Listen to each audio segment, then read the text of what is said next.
No, that's okay, sir. I know that. We are just waiting for you to be here because what all you have been sharing previously, also we have been following, and my faculty members have been benefited by that. And again, we are today just waiting to hear your wisdom words Thank on you, the ma'am. topic which is related to governance, AI, ethics, and all. So, good evening to all my participants, to my team who have been tirelessly working. Thanks a lot. And over to you, Dr. Mamta. And I think we should begin the session because it becomes Yes, really late in the evening every time. yes, yes. Thank you, ma'am, for your constant motivation and inspiring Thank words. So Thank now you. it's time to begin today's session. As we all know, with the rapid adoption of AI tools in our daily work, it has become increasingly important to use them responsibly and ethically. So, keeping this in mind, our topic for today's session is responsible AI use in research and education, navigating tools, ethics, and governance. We are truly privileged to have with us Mr. Thamburaj Anthavan, Senior Vice President, USV Private Limited, with an impressive 26-year of experience in the industry. Welcome you, sir. Sir, you have completed PhD from Savitribai Phule Pune University, and you are a gold medalist in MBA from Annamalai University. Sir has holds MBA from Rutger Business School, USA also. His core areas of expertise include sustainable and green marketing strategies, AI-enabled engagements, governance framework. Sir, you have also served as an editor and reviewer in several reputed journals such as ABDCB, IJAB, TIRS, Springer, IGI Global, and many more. He has been a guest speaker in national and international conferences and also a presenter in many conferences. He has a distinguished record of publication, reviewers, and editorial contribution. So before starting this session, one request I want to make, let's make this session more interactive. And for your reference, one more announcement is there. We have put the recording of day-wise session in our YouTube channel. So participants can utilize this thing for their revision and assessment purpose. And we will be more happy if you could like and share these YouTube links. Thank you. Now, without further delay, I would now like to invite Sir for your kindly words or on the topic and share your valuable insight on the topic on ethics in AI. Over to you, sir. Sure, ma'am. Thank you. Thank you, Dr. Mamta. And thank you, Maninder, ma'am, for the opportunity. Um, Good evening, everyone. And I'm sure it was a busy day. It is a weekend. So I have a double task to keep you all engaged. At the same time, you take home some good message today. I'll keep it light and interactive. And also, I will share towards the end of this presentation my PowerPoint also with Mamta ma'am. You can take it from her. Apart from your YouTube recording, you can have access to my deck too. Okay. If you have any suggestions in between, you can chat with me. Okay. So the topic, what we are going to talk today, it's all about. You all are academicians, including myself. I also teach, and then there is a sudden, you know, upswing, increased usage of AI in academic world, whether it comes to our regular academic work or education or the research works. Lot of tools are being used, but the thing is, like, how are we going to ethically and correctly do that, and who should govern it? Whether the user should have self-governance, or the institutes, or the bodies who should actually put the rules of the game. So those are all the things which we will see.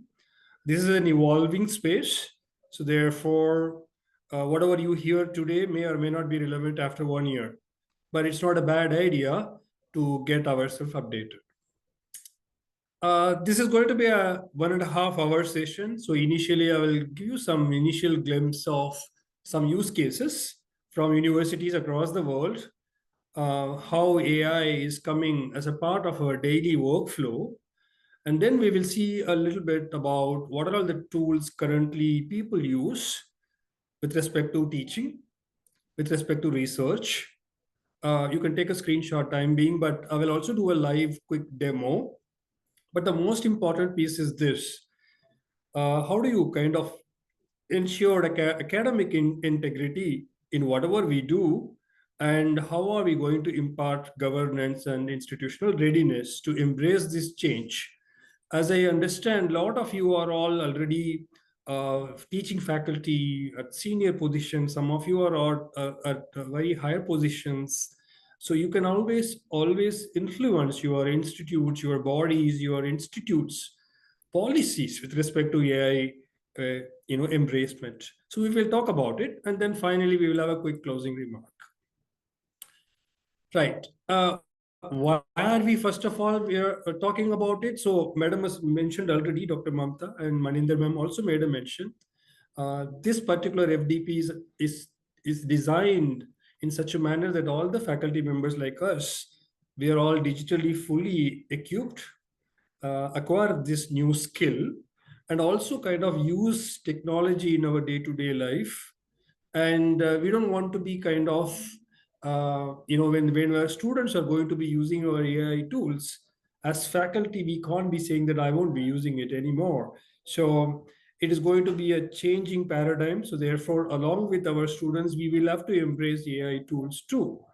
At the same time, how are we going to responsibly use it? Okay, so that is what is the whole purpose. Please participate, as Mamta ma'am said, and towards the end, I will give you some time for question and answer. And tomorrow, the last day of FDP, there will be a 10-point multiple choice questions will be given to you. It will be kind of a quiz.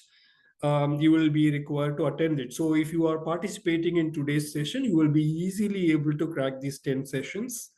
And I'm going to show the 10 questions towards the end too. That's for your reference. So please stay put. It may come any time of the session. This is a quick data. If you see that usage of AI is increasing rapidly among the students, you can say almost around 86%. We have done extensive research on this. We call this phenomena differently. I'll talk to you later about it. Around 86% of students have been using AI for multiple purposes.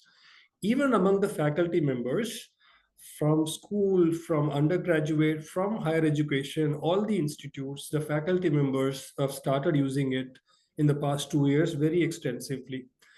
All said and done, this brings a lot of query about the accuracy. People misuse it. There is tremendous amount of plagiarism. People don't disclose their AI use. They do chupa chup, and then institutions don't have policies, or institutions have very strict blind policies. There are many colleges, they talk about today, you can't use AI kind of thing.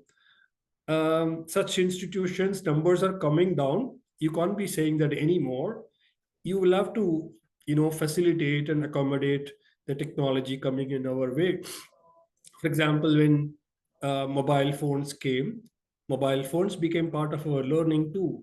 People use laptop. It's a technology we use in our day-to-day academic life. Our learning management system, our LMS, it's digital, right? It sits in our mobile phones of the students as well as of the faculty or the laptops. So when we embraced such digital, advancement, why not the advancement with AI?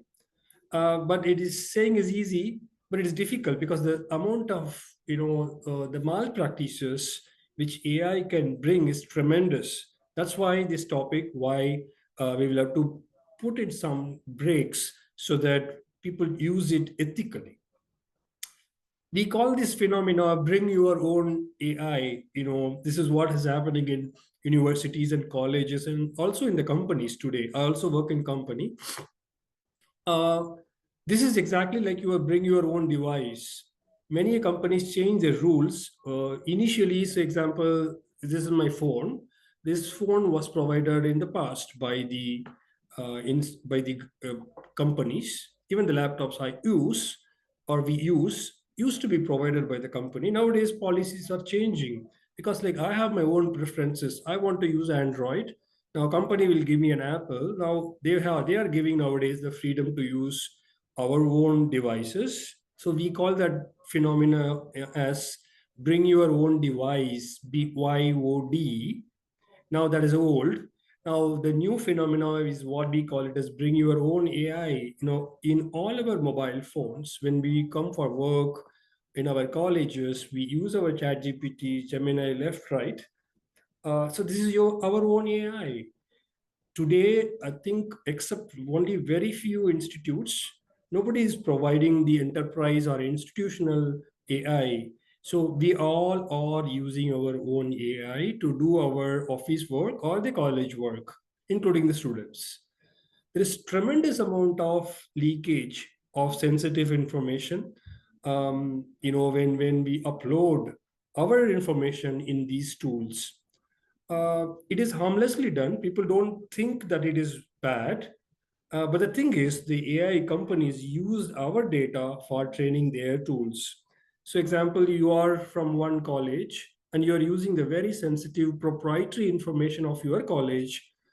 Unknowingly, you or your student are uploading in that AI tool. It is getting saved in AI server, and they will be used to train their model in a better manner. If some other university who is your competition, who is going to be probably working on the same area, they will get the benefit of your data too. They may not share the data as is, but the outcomes of your data will eventually go into the brain of that AI. So there is a tremendous amount of leakage. So there are ways in which we can control it. So I'm going to talk about it. Let's see. Uh, there is a lot of workload. All of us go through that, but it is okay. But in the meanwhile, we also see everybody around us are using AI. Whether it is our dean, whether it is our director, whether it is our HOD, they may or may not say that, but they are, and our peers, and our juniors, our students' parents, everybody, the whole world is using it. But the thing is, are we using it correctly? Because see, when am I using it for my personal purpose? So I'm just asking AI and probably a recommendation to choose between two restaurants. It will recommend one restaurant. It is a harmless recommendation, right? Okay, I'll go to one restaurant, but I'm not harming anyone. But when we are using AI tool for research, the outcomes of the research will be altered by the AI tool. And if it is not monitored well, the outcome of the result of my research is going to impact somebody, right? So therefore, when it comes to education and academics, as well as the industry which I'm from, the healthcare, we are doubly cautious about blind usage of AI. No, we are not telling that we should not use it, but the people who are using it should be more aware and more educated. And that's why these kind of training programs are conducted for you all. There are a lot of misconceptions towards AI. When we are saying that you have to control the use, doesn't mean that we are saying that you should not be using it. In fact, this is Bill Gates once used to say that it is going to replace teachers. Now, that's also a misconception. I'll tell you why it is a misconception. Uh, we also say that whenever students or we make our content, we think that Turnitin will always detect AI, so therefore don't use it. Well, that's also wrong. Now, to some extent, we can use, to what extent we can use our AI tools to make content, we will see in today's session. Um, there is also another misconception. This is over excitement group between our students. We can see some of our faculty are also like this. Like I'm not going to do anything more anymore. AI is going to do everything now. AI will do the full literature survey. I can chill and relax, and I can probably blindly follow what is it throwing out. Again, that's a misconception. It is neither or nor. It's not like I will not use AI. That's also wrong. Or if you're completely putting the whole load on AI, that's also wrong. And there is a middle path. We are going to be talking about that middle path. Another misconception, people being punished or people being judged for using AI tool. Now that's past, that's old. Now, of course, 2 years back, we were judging people who used to use AI. Oh, how can you do this? Now, you as a professor, as a faculty, can't be penalizing or judging somebody. So we are talking about inclusiveness here. So the responsibility comes with AI inclusiveness too. Yeah. So now, just like how you are giving good water to everybody in your institute, good toilet facility for everybody who is visiting your campus, you should recommend or appreciate the usage of AI too. That's going to be the new rule. Now, there is no rule book for it, but this is what is going to be coming. So stop judging people who are using AI. Probably you can tell them when to use, how to not to use. Okay, so probably attending sessions like this will help you in this. There is also used to be another misconception. It's called AI usage is as good as cheating. Now, come out of that guilt. We just said that you are judging somebody or we are being judged. Same thing. You don't need to feel guilt for using AI too, because that is a new norm of the life. For example, just like how you brush your teeth, how you dress up to come to the college, I will use AI in my daily walks of the life. That is going to be the new norm. So therefore, these are all misconceptions. We will see how are we going to answer these questions. So the middle part I was talking about, you can't be in this side of saying that I won't use AI tool or I will not recommend people using AI tool in academics, nor I will blindly use it for everything without checking. So what is the middle path? It is human and AI working together. It is human in loop. It is human first. So this is what we are going to be talking about. Now, the thing is, when you combine the power of both our brain as well as the intelligence of these tools, the combined effect is tremendous. This is going to be the collaborative future. Whether we like it or not like it, we will have to embrace this new normal life.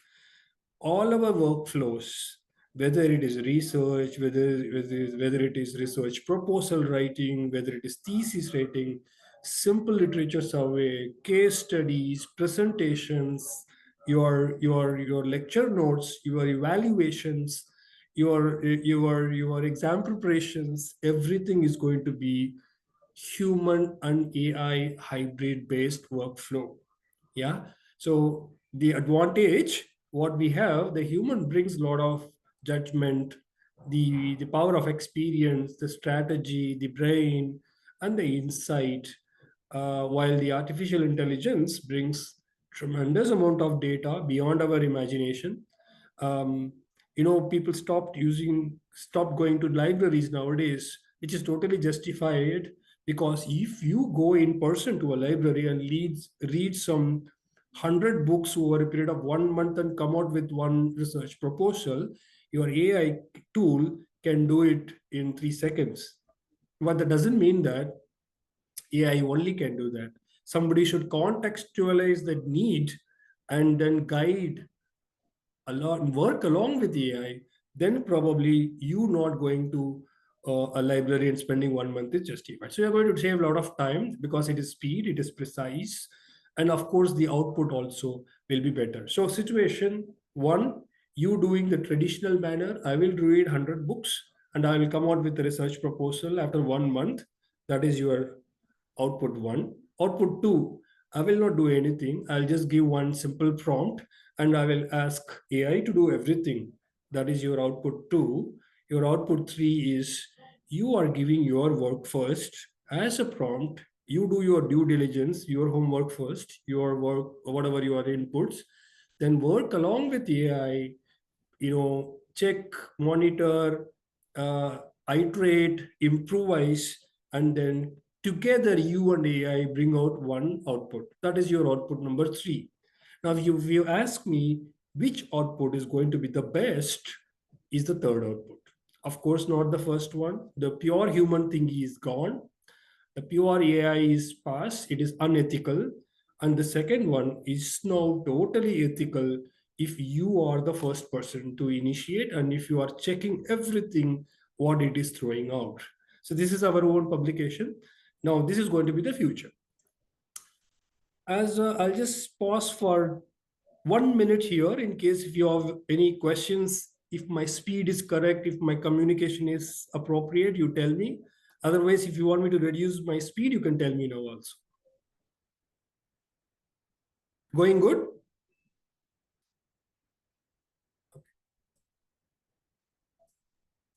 Yes, sir. It's okay. Sure. Thank you.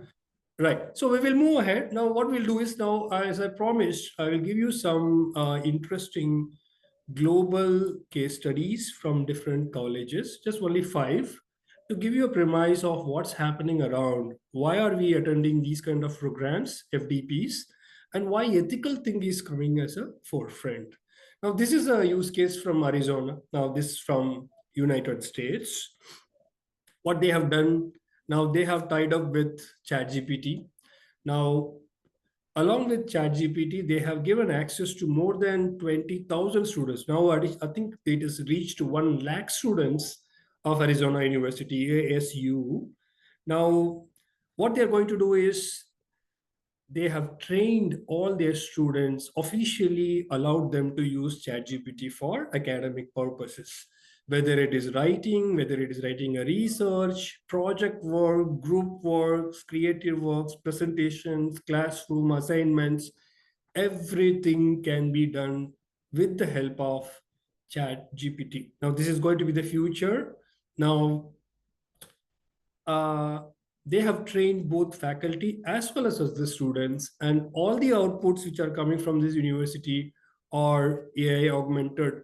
In fact, like just like how you have your chat GPT 5 4.5, now they have a chat GPT ASU, that is Arizona State University version.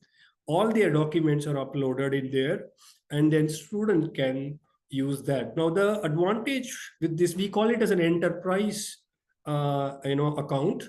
Enterprise account means like you have the admin right of the users. Means though it is sitting in the device of your users, all the data, whatever they are feeding, it is getting stored in your server as well as in ChatGPT server, and there is a writing, an understanding between you and ChatGPT that they will not use your data for any of their training purpose. So it becomes your private world, and it is your private tool. So this is a high cost affair, and of course today it is a costly affair. Tomorrow it is going to be free. Free, I'm saying. Why am I saying free is that today we are sitting in 2025. Probably within 1 year or 2 years, almost all the Western universities probably will give chat GPTs or Geminis in the hands of the students. Many Indian universities, management institutes have already started. Okay, so this is one forward-looking trend. The second trend is this. Now, this is from China. This is close to our country. What they have done, this is from University of Hong Kong. What they have done is they have made AI training, AI education as a mandatory component of their curriculum. For example, whether you join a whether you join a AI course or you are join a data course or a scientific science course, doesn't matter, or a management course. One of the courses in the first year of your curriculum will be AI education or AI literacy. Means what is LLM, what is Gen AI, what should I use it, when should I use it, when should I not use it, what are our ethical norms of using it, etc.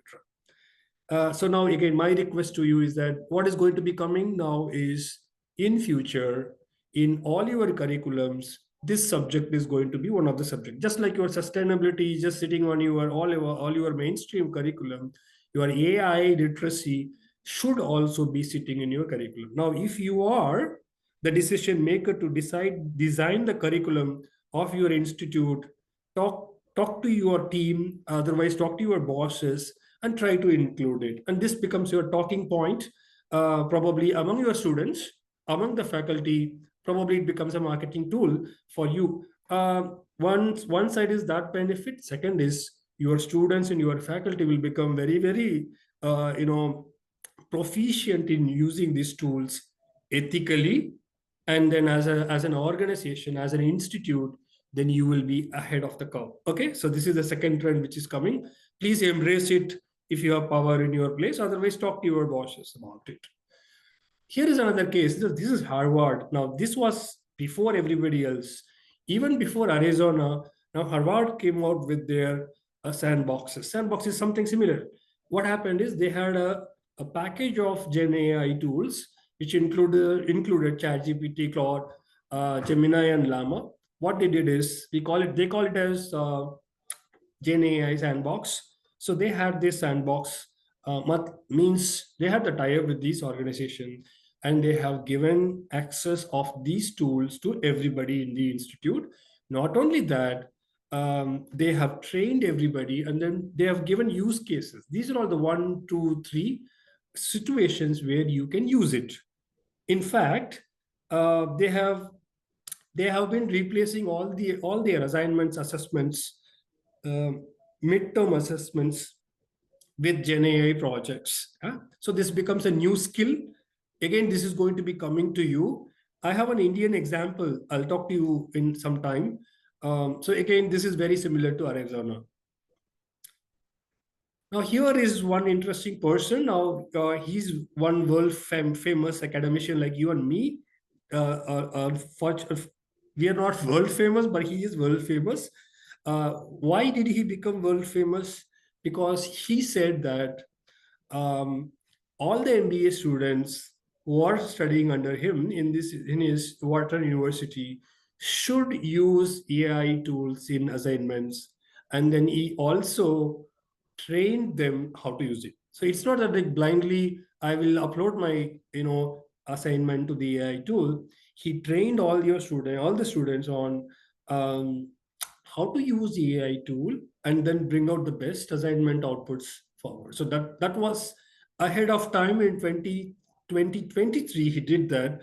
The world was actually kind of was not very happy. The entire academic fraternity was kind of literally against him. But today, in 2025, now he becomes a pioneer in AI adoption in academics. Okay, so now this case is available in Ivy League. I'm also writing one more case in Ivy League. If any of you are interested, you can contact me.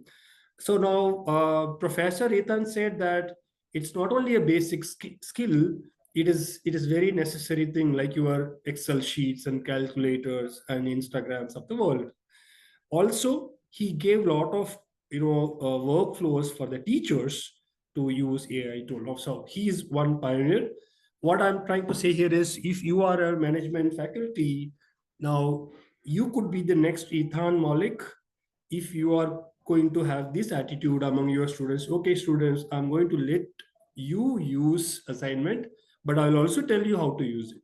So if you are doing this, then probably your students will like it, your institute will like it, and then your outputs, what you are going to be generating, or the students, what you will be developing will be probably industry ready.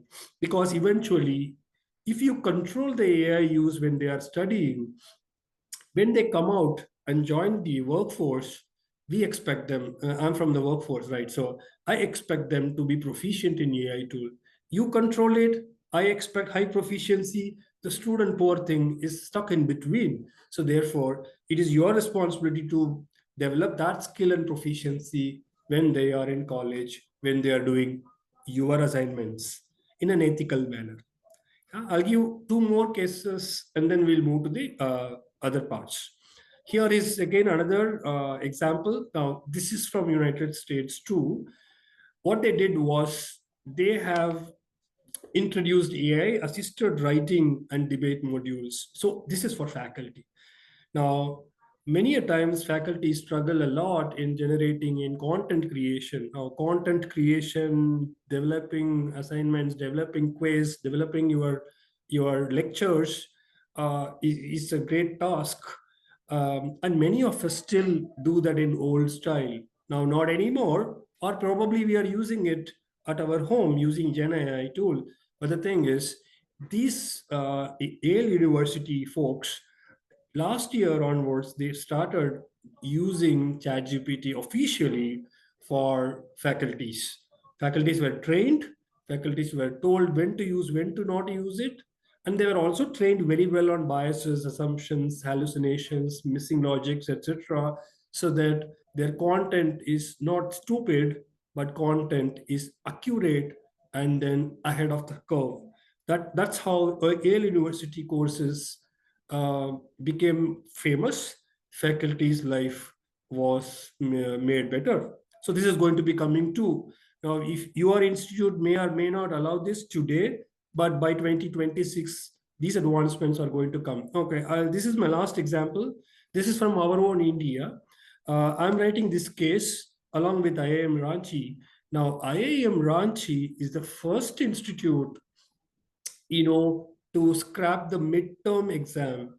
So they had two exams, midterm exams for their management course, as well as the final exams. What they have done is they have completely scrapped the midterm exams. What they have done is, in the hands of all the students, they have given Gen AI, which is they have a co-pilot enterprise license, and they have given to all, they have trained all. Faculty, instead of designing a question paper, what they have done is each faculty has designed, they have extracted at least 4 to 5 difficult business cases, real life cases through their industry connections. For example, I'm from industry, you can connect with me or somebody like me and get the real life problems I have in my life, so that you extract it and write it nicely and give it as a assignment to your students. Now, students are allowed to use their Gemini in their hand to crack the solution for the business problem what you are giving, and there will be an assessment of the solutions what they are cracking. So this is what they are doing, and I personally really liked it. In fact, I spoke to the director and appreciated him, and then we together, along with Shilpi ma'am, we are writing a case which will be presented in IV.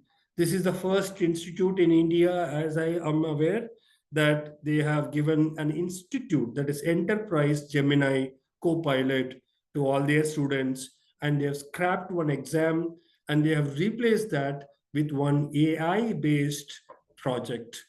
And then students will be assessed based on their capability to find out solution to real life business problems using their own thinking, as well as using Copilot as an agent. Yeah. So this is how these are all the things which are happening. I'll quickly stop here and to check with you if everybody's aligned so far. Do you find these examples interesting? These are all forward-looking examples. These are all going to be coming in our own life too, in our academic life. Very true, sir.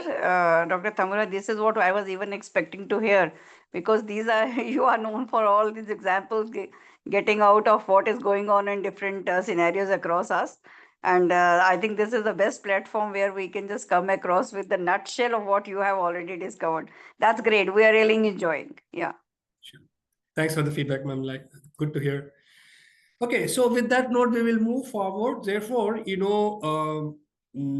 having said that, there are so many things are going to be happening around us, or these things are going to be happening ethically. Now, for example, I'll take a IM Ranchi example. Okay, I'll give a AI tool in the hands of people. I will also give a case, and AI tool can crack that case in 10 seconds. But that's not what we want. We don't want that. We want that person to think, the student to think also, and come out with a nice solution. So how are we going to do that? So that's what we will see. Before that, I'll tell you there should be some kind of an awareness amongst all of you. I'm sure in the past 4 days you have gone through this. So this is just one slide. You can take a screenshot if you want, or I will of course share the slides. These are all the top 5 use cases of 2025 with respect to teaching domain, where faculties are using. One is to plan their lessons or to simplify any kind of a difficult concept. They are using AI tools. The top two AI tools they uses ChatGPT and Gemini. Now the thing is it unethical? Is it not correct? So that's a question we need to answer. Of course, it is not unethical. It is absolutely ethical. If you are not using it, probably you are going to be redundant. There is a famous saying that if you are not using AI tools, you will be replaced, not by an AI tool, but by a teacher who is using AI tool. So better start using it. This is just a quick thing what I'm doing, but I'm going to talk about that exclamatory mark of ethical usage in the next few slides. The second use case is case study, identifying interesting cases to strengthen your concept and theory and planning and your teaching. Classroom activities, quiz programs. For this, you can always use ChatGPT, Perplexity, or your tutor AI. These are all published papers. I'm not talking from out of my own guesswork or ChatGPT. These all are available in published literature. The third and most used use case of today is, of course, slides. All of us needs improvement. I have used extensively AI tools to make this presentation. Just for your information, the whole presentation, what you see, the 60 slides, I started making in the morning. By evening, I'm ready. Provided, how could I do that? Because I was knowing what to do, and AI tool helped me in making it. So the thing is, this is human AI collaboration example, what you see in front of you. You can use Canva, Gamma, and all for this, and ChatGPT has got vision mode too. The third one is your rubric creation. How are you going to kind of do the assessments, etc., the quizzes? Gemini can do wonderful, and Gradescope is a great tool you should use. So the last one is your how to guide your students with respect to digital literacy, avoid plagiarism, and use it ethically. So of course, you should all visit this site called AI for Education. Now they have got beautiful templates, fantastic toolkits, which one should be doing. If you ask me, you should actually take a printout. I know you will waste your paper, but it is worth it. Put it in your notice board and just follow it. You will become a better teacher and better teacher in using AI tool. Then nobody can replace you, right? So now this is 5 use cases with respect to teaching. Now let's talk about the 5 use cases with respect to research. Now this is very, very close to my heart. I do this left, right, and center day and day. I do research work for almost 4 hours per day, apart from outside my work and gym. But the thing is, these are all the tools I use personally. Um, if you ask me, there are more than 350 tools available. You don't need to be doing everything. All you need to do is just get used to some. It's like this. When you are going for your grocery in your city, say you are in Kanpur city, there are 100 grocery shops available, but you go to one shop only, right, every day, because you are used to that, and the person there, he smiles at you and it is next to you, and etc. So you will all get used to some grocery stores, some shops of your interest. The same manner, out of all the AI tools, get used to some AI tools and make them your partner. Yeah, get married to them. So they will give you a good marriage and good children too. Good children could be in the form of your educational output, and you may get great children and intelligent children in the form of research output too. Yeah. So these are the 5 top use cases where people use AI tools for their research. Now, gone are those days people don't use AI tools and do purely human style. Now, all of us use AI tools, left, right, and center, but we always have an overlook of human element onto it. Uh, the most used use case is you are finding out a research topic, the discovery, or if you have a great idea, you want to validate it. In the past, how do we use to validate our ideas? How do you used to ask our questions? We used to ask our questions to experts. We used to validate our thoughts with our seniors, mentors, guides. Now, they all have no value today. Trust me. The mentors can chill and then can do their work.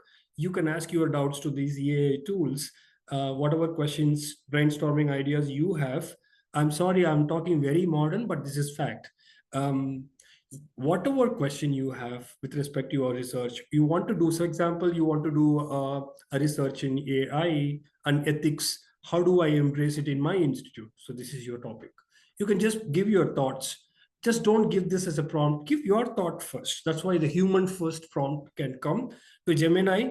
And to ChatGPT there is a fantastic tool called Genius, which can, which can tell you what are all the research questions which are unanswered in the world available. Okay. And there is an idea map can kind of put together all your ideas and give you a nice map and give you a path in which you can travel. The second one is literature discovery. Okay, so I have my topic. I want to know, I want to kind of screen the literature.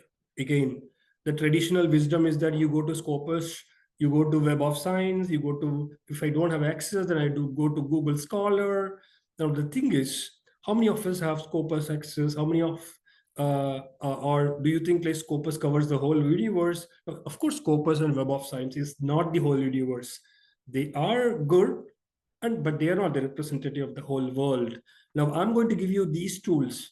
Now they have access to every database in the world. The most important, now this one you should surely take a screenshot and use it.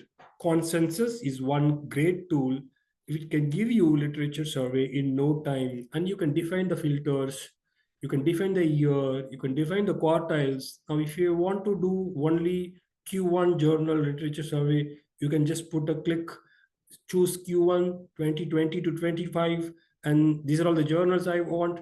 It will give you a very, very high quality literature survey in no time. Now, I'm not telling that you should just use that literature survey and publish it. Nobody's going to accept it, but you can use it for all your purpose, for your lesson planning, for your even for your, even if you're doing a systematic literature review, this can become a good base for you to give you a canvas of literature. Further, you will have to do your homework. Yeah, connected papers is another great tool. Litmap is another great tool, and semantic scholar. I'm not telling that you should use all. Use one of them and then get used to it. Like I'm totally spoiled with my consensus in Litmap. It makes my life easier. So if you can see in my computer, you can see this consensus will be always on. My chat GPT will always be on, as you can see here. You can see that Litmap, I'm sorry. You can see my lit map is already on. So these makes our life simpler, and I will give you later on a demo. So the purpose of today is not to give you a demo on these tools, but to go to the ethical part of it.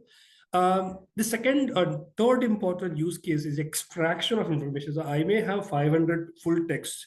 I don't have time to read all those things. Many a times our research works get delayed because we don't have time to read and extract. Now, nobody on earth is sitting and reading all these papers. Of course, I will select them. I will identify and choose their relevance, and then I will qualify them. But beyond that, I don't need to do that. I can get it extracted with the help of Chat GPT, Elicit, Heuristica. Even a simple Excel can do that. You don't need to have hi-fi tools to do that. Amazing level of extraction.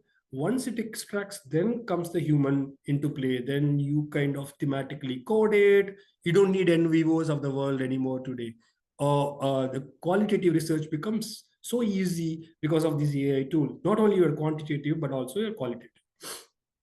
Now, I've missed one thing here for your, if you have quantitative data, you can use Julius as a tool. So it's again amazing tool which can analyze your data fantastically. If you have a lot of information, interviews, logs, literatures, then Elicit, ChatGPTs of the world and SciSpace of the world can do extractions in a great manner. Now, when it comes to writing, okay, all said and done, we all are Indians. We don't speak in English, so we are not probably that great in writing English, or we don't have time to write in English.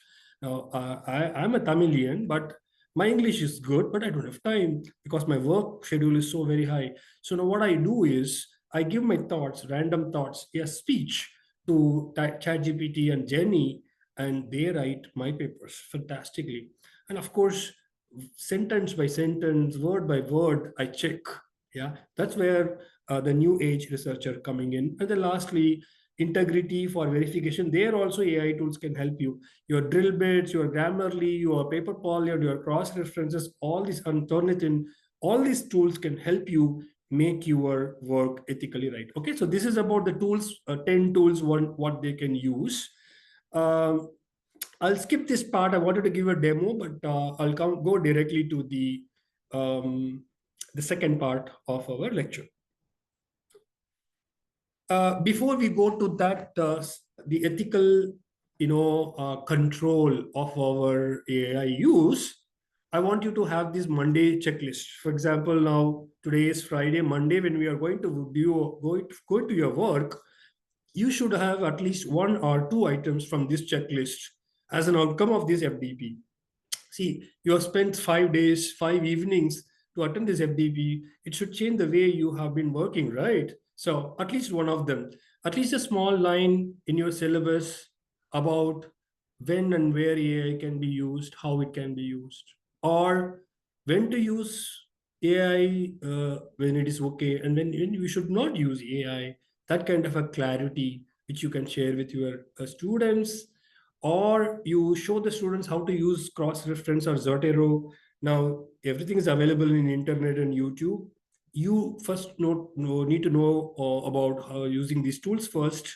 See, nobody taught us how to use an Instagram, right? In the same manner, you can learn cross-reference, cross-ref, or your Zoteros or consensus in 1 week's time. So get used to it, get spoiled, and then spoil your students too, which is a good way of spoiling, what to say. So pick one tool to start with. At least you can say that, okay, I will use ChatGPT for my research work to apart from regular mundane works. So it could be the another way. You can give a prompting in such a manner that be my research assistant and guide me. That's going to be your premise, which you will be telling to ChatGPT. And your semester checklist also can change after attending these FDPs, because what kind of AI related topics you are going to put in your syllabus. If you're a deemed university, if you have freedom, you should do that. You should make the disclosures mandatory. For example, if you or your students have used AI tools in any of your work, even if it is a literal small grammar check, that has to be disclosed. Now this becomes a new norm. Please insist that in your from tomorrow, because like if this is not insisted, people will think that you don't know that they are using AI tool, and then there will be a chances of mistake, and then who is going to own the mistake is going to be a problem. Why disclosure is needed? Because I have used AI tool, but I own responsibility. That is the disclosure. So therefore, you are making people accountable for whatever they write, whatever they produce, by putting this disclosure. So therefore, it should become mandatory, not only for your literature, even if it is for a small assignment, even if it is for a small, rubric you are doing, you have to be disclosing this. All other things I'm skipping. Let's go directly to the work. What I have done in along with my few researchers is that we have developed an interesting framework called as the scholarly AI HI loop. I don't know. Yeah, framework. Okay, what is it? Scholarly. So this is about writing. Especially when you are doing research, you will write a lot of papers. If you publish them, but the new way of working, remember friends, madams, sirs, the thing is, the future is hybrid, as I told you. It's not only purely human way, and it is not also only purely the AI way. It is HI, which is human intelligence, and AI, which is artificial intelligence, together doing the work. So as you can see here, this is the orange circle is the AI workflow. The blue circle is human workflow. Now, whenever you are writing a research work, you will do the query expansion, research questions, etc. That is the first thing. Human will do scope, the decision of what you will do, where will you do, will be doing, the human will do, and then expansion of that query can be done by AI. final selection of the papers, because you will browse through the whole world, which AI can do auto screening. You will do the final selection of the papers which you are going to be shortlisting for your review or paper. Writing the paper, again, you can do review, it can write. Revisions, you will have to do the fact check, it can suggest revisions. You will have to do the discipline, where the discipline lens and ensure that the work is accurate and informative, and AI can do the styles tuning. Ethical review, whether you are telling the facts in right format, you are not exaggerating, you're not hallucinating, you're not putting a plagiarized content, you're not using a fake references, it's your problem. You have to do the review. Whereas AI can actually quickly glance through the whole world and give you right, accurate citations. Final editing, it is your problem. Whereas polishing grammar, making it nice, removing the grammatical errors, all these things AI can do. So if you can see that the whole research work, at every stage, human and AI can work together, and then you can bring out a high quality output in no time. So this is our recent research work. I just presented it today. It's going to be published soon. But what I'm trying to say is, if you are an academician, better you have to be a researcher too, because if you are not involved in research work, doing only your teaching work, you will become redundant. So but if you want to be a researcher, you don't need to be a old style researcher.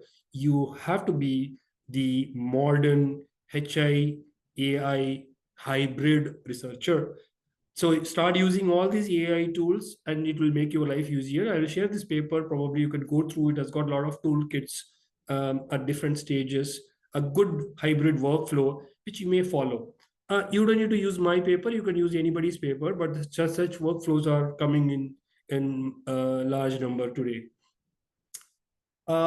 Again, the ethics, morality of the morality comes here. When it comes to using AI tool, when should I not use, when should I use it? Now I'll remove the left side. When you can use it, you can see it by yourself. But the thing is, when you should not do, writing a full assignment, not or writing an assignment plan, just by giving a prompt, and I didn't even read what the output of the chat GPT or the tool is, and I'm just finalizing it. Now that is a completely unethical thing. What happened is, the output usually which comes out of AI is, it will look so perfect, but the thing is, if you read it, it will have a lot of flaws. Now you don't need to blame the Gen AI for it, because your Gen AI tool is a creative tool. It has been designed. Yesterday you had training with LLM, right? Now it has been designed in such a manner that it will be factual 50 percentage. It will be creative and imaginative for the 50 percentage of the time. So that is how the AI tools are designed today.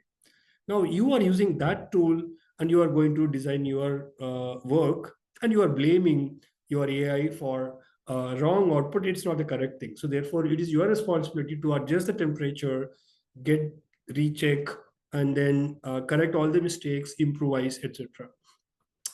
You cannot generate grades of your students just by using Gen AI. Okay, so I don't have time.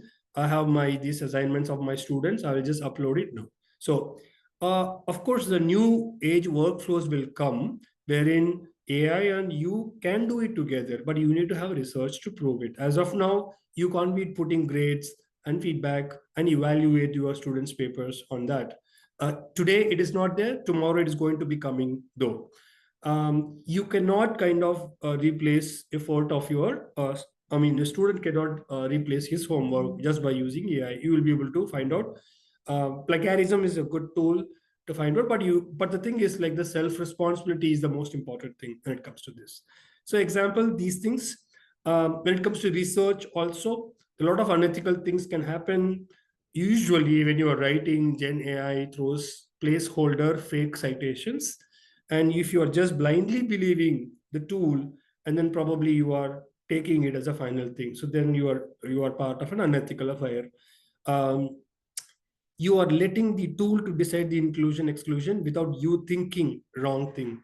you are asking the AI tool to write the finding. No, of course, no, you should not do that. You can give pointers, it can write in English, but it cannot write from scratch. Discussions always should be written by you, and probably you can co write it along with real citations of the related works. Conclusion should only be written by you. And then later on, it can be corrected by AI, but it cannot be AI first and human next. It is human first and AI next. Yeah, a lot of researchers today, they fabricate the data, do adjustments, create tables which are fake, and do analysis completely without knowing anything. Yeah, so and again, those are all not to do things ethically, morally, they are wrong. You may do this. If I'm sitting in front of you, I will not know whether you have done this or not. So this is a very peculiar situation. The responsibility and accountability should come from within rather than somebody making it as a rule. Because you make a rule, people will find all possible ways to break the rule. All of us do that. It's human nature. So therefore, self-responsibility should be coming from within. Just like how our parents taught us how to be good, what to do, what to tell, no, why should you not tell lies. We should be probably keep telling this, be ethical while using AI. And it's not that like one time, you have to be keep on telling this. Then probably, just like how the world is not, everybody is not telling lies, though some people will tell lies. Same thing, if you keep telling this, most world will use AI ethically, and of course some of them will misuse it. You can't stop them. So this is the last part. I have 20 minutes, last 10 minutes for question and answer. I'll quickly take you through who will govern it. As I told you, everybody will be using AI tool for many purposes. But the thing is, whose responsibility is this? But if you don't govern it, what will happen? So this is what will happen. If you just let go, okay, let people do whatever they want, what will happen is there will be tremendous amount of plagiarism coming in, because um, this is the new type of plagiarism I'm talking about. I'm not talking about just copying pasting your words as is. That's the old style plagiarism. Those are all very less nowadays because of AI tools. Now you have your AI plagiarism coming in, means you are writing your whole work using AI tools. Now that is again completely unethical thing which is coming. So this is what will happen if you don't govern it. How to govern, we will see. This is a very dangerous thing which can happen. When AI tool is writing your paper, it can fabricate the references. It will look so beautifully realistic. It will say Yan et al. 2024 sustainability reference, and it will cite a beautiful DOI. Usually those DOIs are fake. The whole thing is it's called placeholder. So as I told you, you don't need to blame the AI tool. AI tool has been designed to give you some output. Okay, so it will be creative. So therefore, it is your responsibility to give the right papers and then avoid these fake citations. Now, how do you avoid, or how do you not get caught by doing this? Of course, when you are taking the output from these AI tools, you will have to recheck every references, every in-text citation, every full citation at the end manually, or you will have to load it with your EndNote or Mendeley's or Zoteros of the world. Connected with them, they will be able to pick up fake ones easily. So therefore, you will have to do that either manually or with the help of tools. In fact, it can, if you keep using it without control, without kind of ethical boundaries within your work, it will lead to the stage of retracting your papers or blacklisting you from the publication. See, as academicians, publications are very, very important. It's not publish or perish anymore. It is publishing ethically. So if the publishers, journals, editors, peer reviewers, they find you repeatedly doing these, unethical things, integrity related things, copying and pasting, just like that, copying Gen AI outputs and publishing your works in low quality journals, then probably this will lead to retraction and the blacklisting. It will completely damage our repute in the society. So therefore, it's not at all worth, and we have to ensure highest amount of honesty when we are doing this. So therefore, check from within is important. I'll tell you how to do that. This is my latest work. This is also one of the biggest ethical problems of using Gen AI. Remember, again, I'm not telling that you don't use Gen AI. You have to use Gen AI, but you have to be knowing about these drawbacks of using Gen AI. What is this problem? This is a great problem. We call this, our group of researchers, we call this as promptism versus thinkism. What happened, especially this is very common among the people who are using Gen AI very frequently for everything. This is a research we have done with almost around 500 odd people across India, which proves that as I use the tool more, I stop thinking or I reduce my thinking. I know I start completely believing what the tool is doing. Anyway, my boss is giving me a work. I will give it to the tool. Tool give me an answer, and why will I think? So my role becomes reduced. So in the bargain, that I get so addicted to the speed and output quality, it looks very good quality output. So my reflection, my thinking goes down. So your cognitive ability and your behavior goes down. So this is our recent work. Now, this is also one of the ethical problems of blindly using Gen AI. Okay, so therefore you have to be wary of this. So we have published a lot of work on AI and ethics. Now, what are we saying here is, this is the three-step solution I'm giving to you. You can take home. One is, as academicians, you should be aware of AI tools first. Forget about doing problems and doing unethical things with AI. You should be, first of all, be aware of what are all the AI tools I can use in my life, in my education, whatever domain it is. In my case, I have education domain, research domain, as well as my real industry domain and real life healthcare problems. So therefore, I use them all. But thing is, different tools are used for different purposes. Now, I should be knowing it. So that's why we call it as AI conscious. Now, that's also an ethical thing. Now, being unaware of an AI tool and blaming the whole world, it's an unethical thing, since what we postulated as our work. So being conscious of AI tools is one. So this kind of programs will help you. Second is, as I told you, the new way of working. Human AI and artificial intelligence, human intelligence and artificial intelligence working together in hybrid mode in decision making. Now, that is the new way of working. It is not that only this or that. Now, that's again very, very important when you are trying to work with AI, because there is a high tendency that you will stop thinking and you will start delegating everything to AI. That's a dangerous thing to happen. So therefore, you should embrace this hybrid mode.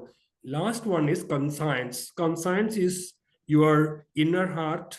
You know, next to God, nobody else is there to tell you or to know whether you are doing right or wrong. Same thing. Whether you are using your AI tool rightly, appropriately, not misusing it unethically, or blindly following what is it saying, it should be a conscience thing rather than somebody putting a rule scale and just following you or policing you or arresting you. Because um, today's laws and regulations cannot pick up this great damage. This damage in future can be controlled only if you have a good conscience. Good conscience can come only when you are well educated. Keep attending ethical sessions. So there are a few questions in the chat box. So Yeah, ma'am. Rima ji, Can I yeah, keep it towards the last 10 minutes? I have only sure, 10, sure, sorry, sure, 10 more sure, slides, sir, ma'am. sure. You're right, sir. Thank you. Okay, so I'll go quickly. Many of you are leaders. I'm sure, senior professors and then deans and going to be directors and HODs. Now, if you are one, probably again, in our organization, we believe in that, and then the whole world is towards that. Gen AI mindset Gen AI thing is a strategy rather than a tool. We call it as, you know, if when it is going to be a strategy of a business, when it's going to be a strategy of an institute, the leaders should, embrace it first. Now, if you are the director and dean and HOD and the director, then probably you should be more educated. You should also be more educated about the problems of it, also the benefits of it, and then have chat down the line with your team. So therefore, as a leader, the future leader, we should be responsible about being aware of AI thing. Okay, so the last few things, whenever we do, as I told you, you have to place your AI disclosure. So in all your templates, all your documents, all your learning management systems, all your assignments and teaching notes, everywhere the last section should be AI disclosure. You may not disclose everything, but this is going to be the future. This is one tool by which you can bring in. Second thing I have been telling from the beginning, human first, then AI second. Your prompt, you have to give your thoughts first from within your brain, from based on your literature, from your knowledge, then ask AI to improvise it. So that's how you can bring your you are going to be ethical in what you are doing. You have to verify every fact, every citation, every claim, or every response. ChatGPT. Many a times, what happened? How many of you probably get a response and not read the whole thing and just directly conclude that okay, job is done? I'm sure most of you do that, right? So what happened is that I believe you're all doing that. So all of us do that because it looks so very true. So therefore, you will have to check every response, read, and then probably iterate and correct it. Okay. You can use AI for ideation, not for generating the full assignment or full work. Okay. And then you will have to protect the confidential and unpublished data. So you may want to share your upload your research work, which is done by your student, to your tool. Now that is unethical. You can't be doing it. You can give a crux of it. You can't be uploading your whole student's research, which is unpublished, into your tool because your tool is using for its training. Yeah. Now, if your student is using it, he's uploading it on his own risk. Okay, because he is okay to share his work. But however, as his guide, as his mentor, you won't be able to do. You should not be do that, and you have to have your co-author's permission to upload it. You can't upload your college's a syllabus which is unique, which is proprietary to the tools. That's unethical because you're leaking the information. Nobody, ChatGPT or Gemini is not going to sell it. So they have so many things to do in life. Your college's syllabus is the last priority for them, but it is going to be used for training themselves. Okay, so because it is a data for them, you can't be using it, so you have to be very very careful. You can give a crux of it, or you can give only the background of it and then get your outputs aside. If you're using this, as I told you, disclosure is very very important, and then responsibility is your problem. I'll go quickly to the last part of it. This is my request or call to action for you. Now you have attended this Atal FDP. You are going back to your institute.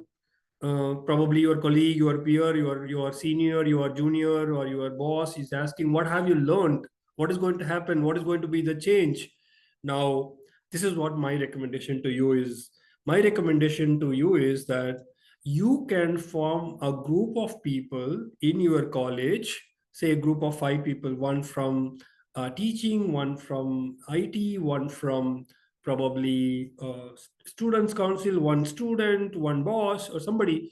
Make a multiple cross sectional team, and then you can form the AI policy of your institute. You can draft it. Okay, you can go to the AI for education for a template.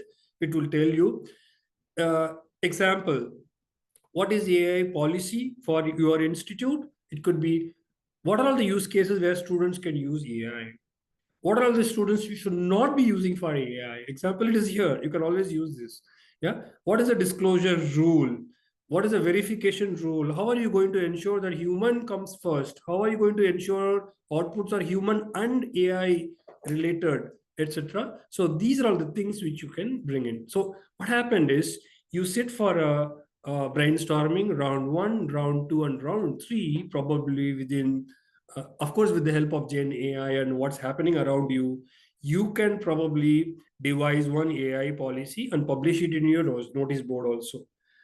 Trust me, the moment such AI policy like this is displayed in your notice board, students will become conscious in using AI in right manner. Of course, you should not be very negative. It should be saying that we encourage. We are the advanced institute who are recommending AI usage in all your walks of your life. However, one, two, three, four are the rules you should follow so that we are ethically bound. The moment that circular hits the notice board of your institute's repute is going to be increasing. Somebody is coming for the auditing to your institute are going to appreciate your efforts towards that. So therefore, you can become the institutional AI policy developer having attended this workshop. Okay. As I told you, I will share this deck. It has got everything. Your deck can have this template. What is the purpose? Why you are having the policy?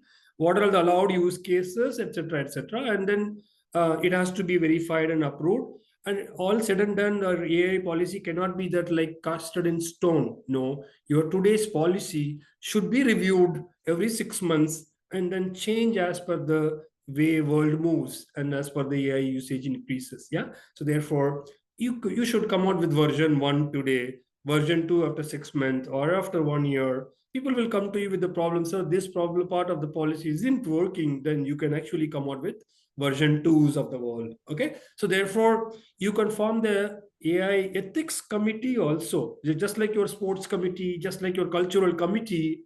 All the institutes wherever you are working, apart from forming a policy which is a one-time exercise, you should be forming one AI ethics committee, and you should govern all the works which are you done used using AI. Now, example like your IIM Ranchi. IIM Ranchi has decided to remove your midterm and replace with AI. Now that proposal had come from ethics committee. They said that like, why ethics committee should be seen in negative connotation. Now, why don't we be productive? Now, here is my proposal. Why don't you explore it? Everybody took that chain. So therefore, you don't need to be a problem maker ethical committee, but you can be a very creative, contributing ethical committee with respect to AI and ahead of thinking group two. Last two slides. This is my micro summary. AI is going to accelerate teaching and research when used responsibly. Otherwise, you are going to be blacklisted. Human judgment is very, very critical and essential. We should not stop thinking while we are using AI. Therefore, verification and ethics is important. Disclosure is the new rule book. It is like your OTP for your every bank transaction. You have to have disclosure as your OTP for every AI usage, disclosed and written down in your academic works. It is your responsibility. Institutions therefore need, whichever institute you are working, your department can have a policy, your institute, your college can have a policy, or if you're working for a company can have a policy. You can become a part of the policy holders, or you can take external help. Okay. And then governance is very, very key. uh, Governance should happen from within. Of course, it is the responsibility of the institution's head, the director, the deans of the world, and they should facilitate ethical usage of AI in their institutes. This you can take a quick screenshot. This is my last slide. The key 10 takeaways are: you have to let students use AI tool. You have to use disclosure. You have to check citations whenever you are using writing papers. I'm repeating certain things, but these are all very, very important. If I just tell once and then don't repeat it, it won't go in our mind because we are human being. Okay. You have to factual check all the claims which is done by AI. You have to use only safe tools. Don't leak your messages. So therefore, a great idea like our IAM and Arizona's of the world is that convince your bosses to buy institute low cost Gen AI for your tool so that they don't use your tool and leak it out. Yeah, so it's going to be free in the coming years, but now you can get a good deals with them. Um, use it. You please use AI tools in forming your syllabus, your rubrics, and classroom norms. It is must. You can't be doing it in the traditional manner. It has to be hybrid. Yeah, assessment is going to be happening in future, and you have to train yourself. It is your responsibility in at least getting yourself trained in 5 to 6 tools. Help your students and be ahead of time, and be open to AI inclusion in your policies. Yeah, these are all the research works which I'm currently doing in different domains, whether it is writing, whether it is AI governance, whether it's come to cognitive behavior thinking or AI and ethics ecosystem. If somebody wants to join in my research works, I'm happy to take them on board. And thank you so much for your opportunity. I'm open for the questions now. So we will keep in mind these takeaways and 5 templates. Thank you, sir. Thank you, Thamburajan sir, for sharing such valuable insight on this topic. No doubt it's a powerful tool in both research and education, but as you rightly highlighted, it's essential to use it responsibly and ethically. Sir, you have comprehensively covered every important aspect during the session. Like you have given examples of the cases of different University of Hong Kong, Harvard University, University of Yale, and also IMM Ranchi. Thank you, sir. And now we would like to open the floor for question answer hours. There are a few questions from the I will, chat. Rima yeah, ma'am ma'am. has asked. I will read Yes, it Rima. myself, ma'am. I think I have also access. Um, AI is only for assistance, not for whole work, of course. So as I told you, in every walks of your life, different aspect of your work life can be influenced by AI. Not that you or your work is going to be replaced. Certain things, like your say example, literature review, brainstorming your ideas. So those things are the best use cases. And I've already given you 5 use cases in education and research where you can take AI as your partner and come out with best outputs. Um, Ma'am, if you allow me, I'll read it myself, ma'am, and then I'll come back to you. Is it okay? Okay, sir. Sure. Yeah, co-pilot and autopilot, yeah, the correction. Can we generate synthetic data to augment an existing data set? Ma'am, we call it a simulation. Of course, it can be done provided you disclose it. Yeah, you are bootstrapping your simulator data can be done, and then it should be told very clearly that you have generated synthesized data to come out with this hypothesis, but this hypothesis has to be supported and proven with your real life empirical data, so that disclosure is mandatory. But editors and publishers don't prefer such synthetic data based arguments. Yeah, you can do a hybrid of it. How to keep AI use less than 20 percentage. Ma'am, see what happened is today's AI plagiarism tools, whether you write it, even if you use it for grammatical improvement, the whole thought process is yours, the whole research is yours, and you have used it only for writing. That time also it will tell 90 percentage. Now, if you use totally only AI and you have not used your mind at all, completely done by AI, that will also will be shown by 90 percentage. Today there is no solution. I will give you a simple tip. Simple tip is that you can use tools like Grammarly, or uh, Zero GPT, say GPT Zero, such kind of a tools to paraphrase it. Sir, Only by Quillbot can be paraphrasing, used, sir. ma'am, GPT Zero or Grammarly, Sir, Quillbot. Quillbot can be used, of course. They can be used, and you can use only for paraphrasing. I'm not a great fan of those because again you are depending on another tool to do an ethical for that work. So be ethical, trust me. you know in the bargain of paraphrasing, at least you will read your paper once. Otherwise, what happened is we are so busy in our life that we just submit our outputs without reading it. So therefore, at least for read it yourself and paraphrase it by yourself, that will bring the plagiarism by less than 20 percentage. Of course, these tools can be used. You have to use ethically, very carefully, absolutely. Uh, AI for rephrasing games or summarizing still counts AI generated, of course, ma'am. It will be. So this is, I'll tell you what is the journey of this AI plagiarism. So just 6 months back, all the great publishers, Springers of the world and Natures of the world, they were all, so 2 years back, they were allowing Gen AI as a co-authors. So it is Dr. Tambu, Dr. Mamta Shah, and Dr. R. Kalpana and ChatGPT. Four of them can write a paper. Such papers are available. Now later on, it moved away.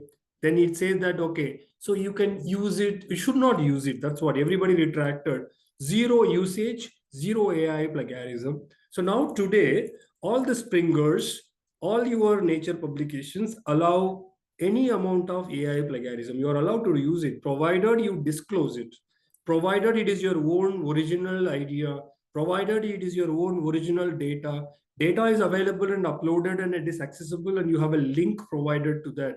So that you prove to the world or prove the editors and peer reviewers that it is your original work, original data, and then they are going to believe you. Because now otherwise, there is no way to find out whether you're using AI or not. So therefore, in all your qualitative, quantitative works, please keep your original data sets, whichever we are using, whether it is an Excel, whether it is a very raw, interview logs, put them, upload them, and support them along with your research work. Then people will believe you that it is your own work. Thank you, Ricer, for accepting this. Of course, video will be shared. Establishing AI governance policy is the need of the hour. Thank you, Dr. Rice. All of us, I think we all should go home and take this as a responsibility. Tell our bosses and institutions, send a mail, ask ChatGPT only to write the mail, but you give the mail context. So I have attended this FDP, and in my institute, I want to initiate a board which can form the AI policy in my college. Please give me a mail. So it will give you a nice email in ChatGPT. Please send that mail to your boss and see the responses. Trust me, your boss, whomever it is, because he is also responsible or she is also responsible, she's going to like your idea, and he's going to be taking you as a part of this policy making thing. Yeah. Okay, so I'm open for questions. Now we have 7 more minutes. You can unmute yourself and you can ask your question directly if you can. Can So, they do Dr. that? Rice Hamid has also asked one question. In which situation could prometism become a risk for students or researchers? Yes, so it will become, promptism will become a risky when the thinkism is coming down. So what happened is people stop thinking in the bargain of overtly usage. So example, last month I was in Dubai and I let all my students to use AI for their assignment in front of me. And I also trained them how to give the first prompt. But what happened, in no time, they stopped thinking. They said like, okay, they started copying, pasting, then things like that. So you have to train them on how to kind of read the output. How do you kind of reiterate? How do you not take the first response as the final response? Ask more questions. So you will have to train your students on how to do a prompting. So the new age saying is that the old world used to judge people saying that you are intelligent because you know all the answers. Now the thing is, person knowing all the answers is not the intelligent person anymore. A person who knows how to question, that is, person knows how to prompt, is the most new age intelligent person. So therefore, you as a responsible faculty should yourself train yourself on giving right prompting, as well as train your students also on in doing a multi-pronged prompting. It's not like prompt answer. It is like prompt response. Read, again reprompt, again response, read, iterate. There should be minimum 20 iterations. Then only probably you are ethically right to get the human plus AI output. Thank you. Thank you, sir. Any other question from the audience? Can you I think share most your of contact details, what you showed in the last slide again once? You want to see the last slide, ma'am? I'll show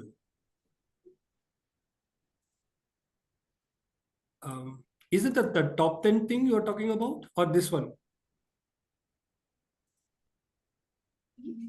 Yes, sir. This one, this one. Oh, okay.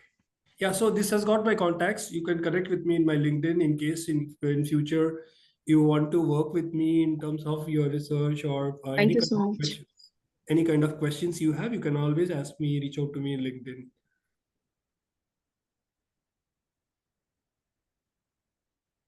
Sir, we are getting overwhelming response from the chat box. Everyone need your email ID, and sir, this is really a very nice session. Thank you so much, sir, for your valuable inputs and insight about the topic. So, on behalf of GNIM and the entire FDP team and all the participants, we extend our heartfelt thanks to you, sir. Thank you. Now, I would like to request you to kindly accept the memento as a token of appreciation and gratitude. Sure. It's a, yeah. Thank you so much, ma'am. Okay. Thank you, sir. Ma'am, I've also given my mobile number and email ID in the chat in case if anybody wants to get connected, they can feel free to do that. And thank you very much for this lovely memento. Thank you. Yeah, participants can take email ID and phone number of sir from the chat box. Thank you, sir. Now we move to, on the next session. I would like to invite Dr. Archana to kindly take over the proceeding. Dr. Archana, over to you, ma'am, for the next session. Yes, ma'am.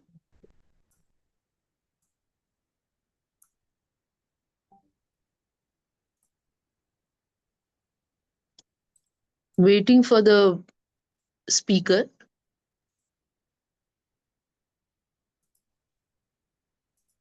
As we are waiting for the speaker, in the meanwhile, we are again telling to all participants, please join only with the name which you have mentioned in the chat in your portal, please. The speaker has joined. Good evening, sir.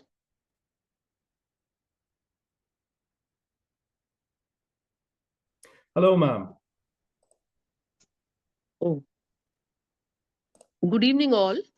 I, Dr. Archana Deshpande, on behalf of GNIM, welcome you all and today's speaker, Mr. Sumit Saigal, for Day-5 session 10 of Faculty Development Program on cutting-edge AI techniques for teaching and research. Today's session expert is Mr. Sumit Saigal. Learning cybersecurity in education is important because it helps to understand how to protect personal information and stay safe online. It also prepares for a digital world where cyber threats are increasing every day. Now, I'll introduce you all to today's eminent speaker, Mr. Sumit Saigal. Mr. Sumit Saigal is an experienced solution architect with over 15 years of industry experience in designing, implementing, and managing cloud and data center components related to network security, cloud security, AWS, Azure workloads, VM infrastructure for a wide array of clients. He has successfully bridged the gap between complex cloud infrastructures and client long term objectives. His previous role as a senior advisor goes beyond technical acumen. It's about pioneering a resilient cloud ecosystem that supports business transformation in collaboration with cross functional teams. He has empowered organizations to scale and adopt to digital era, ensuring their operations are both agile and robust. Over to you, sir. Thank you so much, ma'am. It's an honor, first of all, to be representing my alma mater, my college again. And believe it or not, I was one of the students who was sitting beside you maybe approximately 20 years back. But here I am giving a lecture today on cybersecurity. So first of all, good evening, good morning to everyone, depending upon your time zone. And I'm really glad to be over here. So let me talk to you a little bit about cybersecurity. let me start sharing my screen with some of the documents that I've prepared. And in even time, if you have any questions or if you would like me to pause, I can certainly do that and explain to you. And if there are any specific questions, we can certainly share that, and uh, we can target those questions at the end of the slides. So let me just start with the slideshow. Give me a minute. All right. So I have prepared this snippet based upon my experience and as well as how cybersecurity actually plays a key vital role today for everyone, not just for students, not just for enterprise architects, not just for IT professionals. It's for everyone. As you know, and we have all seen, and we always see that on the news as well, how criminals are targeting individuals, elders, students, and how they are trying to actually gain your information and maybe take a monetary benefit out of it, or maybe for any other benefits that they seem necessary. So let's start off with something that is actually targeted for students. So this is a slide that was actually initiated by Department of Homeland Services in the United States, and it talks about how exactly you should think about cybersecurity as a concept. So first of all, stop, think, and connect about how exactly you think that this role or this cybersecurity is actually useful to you. Uh, Let me start off by giving you an example. Let's suppose you receive an SMS that you have received $1,000 lottery, and the person in there would want to ask you to provide your bank account number so that the amount can be remitted to your bank account. I know everyone would be excited to find out that they've won $1,000, and they would immediately would want to get that in their account. But here is what the Department of Homeland Security would want to do: stop, think, and then connect with the person. Stop, first of all, see what is the credibility of that message. Is that message is something that is actually being sent from the original sender? In case of emails, I really know, and I can really do a lot of spoof emails which could say that it's being sent from government of India, or it could be sent from Microsoft. But is it actually being sent from them? So here you have to take a pause, think about it, that whether it is from the actual sender or not. And if you think that that is absolutely true, that is where you go ahead and connect to the person. I'll give you some of the live examples as we go by, because yesterday as well, I've connected with one of our client who got a good phishing email, and he actually had a problem, and he transferred some of the money to that person's account, thinking of it that it was actually a vendor whom they actually work with. So I'll go by it as we go in the slides. Okay, so there was a survey that was conducted, and it mentions that approximately 83% of the internet users are teenagers and users within the age of 29. So I think that could be pretty less, because that is the generalized survey. But if we talk about IT professionals, I'm 100% sure that every one of us is actually connected over the social media. So like I said, criminals use your information from your social media profile, such as your birthday, your routines, where exactly you go, if you have any routine that you actually follow. So this information would actually be helpful for them actually to spoof your account. You might have seen a lot of your friends or your colleagues, or even some of your known acquaintances, that they have mentioned that their social media account got spoofed, and somebody else has created their with your name or with the same profile picture that you have. How were they able to do that? How were they able to see your friend list? How are they actually going to send friend requests to your friends as well? Just try to get some money out of it. So there are a lot of things that criminals actually use. And once the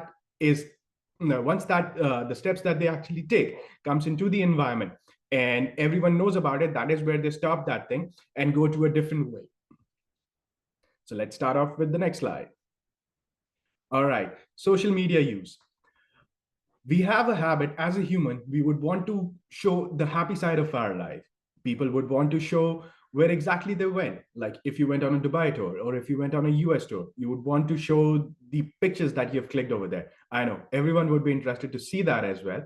But how about if you show what you did over there, where you're sitting at a restaurant with your wallet by your side, and it might show your credit card information?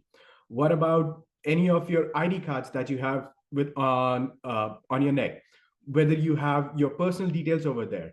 Never ever share your personal details over the social media. Something which is very critical are your birth dates, your credit card information, uh, how about your PAN, Aadhaar, those sort of information. Never ever share that information with everyone. When you think that you're not comfortable doing that, take a pause, stop, think that whether you would want to give that information or not. So these are certain things that you will be very careful about, that you would want to be very mindful that you do not share these information specifically over social media. Let's suppose you want to share your photographs, specifically for, I would say, teenagers as well, that when you share your information or whether you share your photographs, be very mindful of whichever things that you actually share it with. If you're sharing with your friends, or if you have kept your profile as public, let's talk about Facebook or Instagram. If you have shared your profiles publicly, be very mindful that it also has some consequences. So depending upon what exactly is your purpose of sharing it, please be very careful and always share it with people whom you intend to share it with, not with everyone. Okay, let's go to the next slide. Okay, so let's talk about what exactly is your personal information that is visible online, and how much information you can share or you should share, and some of the information that you should not share. So a lot of people, including myself, we do an online shopping. So during an online shopping, we actually share, first of all, our email address. Secondly, we share our preferences, like what is our age, what type of clothes, what type of accessories we want to buy. Thirdly, what about your online shopping credit card, debit card information that you share online? So depending upon that, uh, if you know, I'll give you an example. When you go to any shopping website like Amazon, etc., you see on the top left corner where the URL is there, you'll see a lock sort of a symbol over there. Have any of you ever clicked over there? Take a pause, think, and realize. That information would actually show you the certificates which are actually issued to Amazon.com or Flipkart. So that certificate would show the validity, whether that is actually an Amazon site or not. I can print a URL and I can certainly send you a link which reads Amazon.com, but certainly it is not, and transfer the money to my account. Trust me, this has happened to a lot of users. So be very careful, be very mindful about these sort of an information. What you share online, I know people would think that we don't have that much money in our account. Oh, I do not have that much credit card balance in my account. But certainly someday, if you're running into thousands and lakhs today, you might be running into crores. So think about it in that aspect. Think of it in this way. You are managing a wealth, or you're managing your organization cybersecurity. So these things would not have any limit to it. So what you see right now as thousands could run into crores at any given point in time, and you might be responsible for it. So think of it like that. Let's move to the next slide. Okay, again, it talks about your online identity. So how about you share your information? Let's talk about it in this way. You went to a holiday with your friends, you clicked a lot of pictures, you would want to share the pictures that you have with your friends, you want to tag them in those photographs. Now, let's talk about Facebook first. Whether you want to tag them, you would also would want their consent, that whether you want to tag them, you can tag them or not. If they are not comfortable showing their pictures online, uh, believe me, there is actually a law that if the person is not comfortable sharing his or her picture, you cannot post that, and you can be deemed liable for that. Though it does not have a monetary impact to it, but it certainly has a sociological impact to it if the person would not want to show that. So be very mindful, be very cautious. If the person is not agreeing, you cannot share those pictures or their identity online. This is actually a fraud as well. Okay, any questions till now? Okay, taking that as a no. Yeah, any questions from the audience?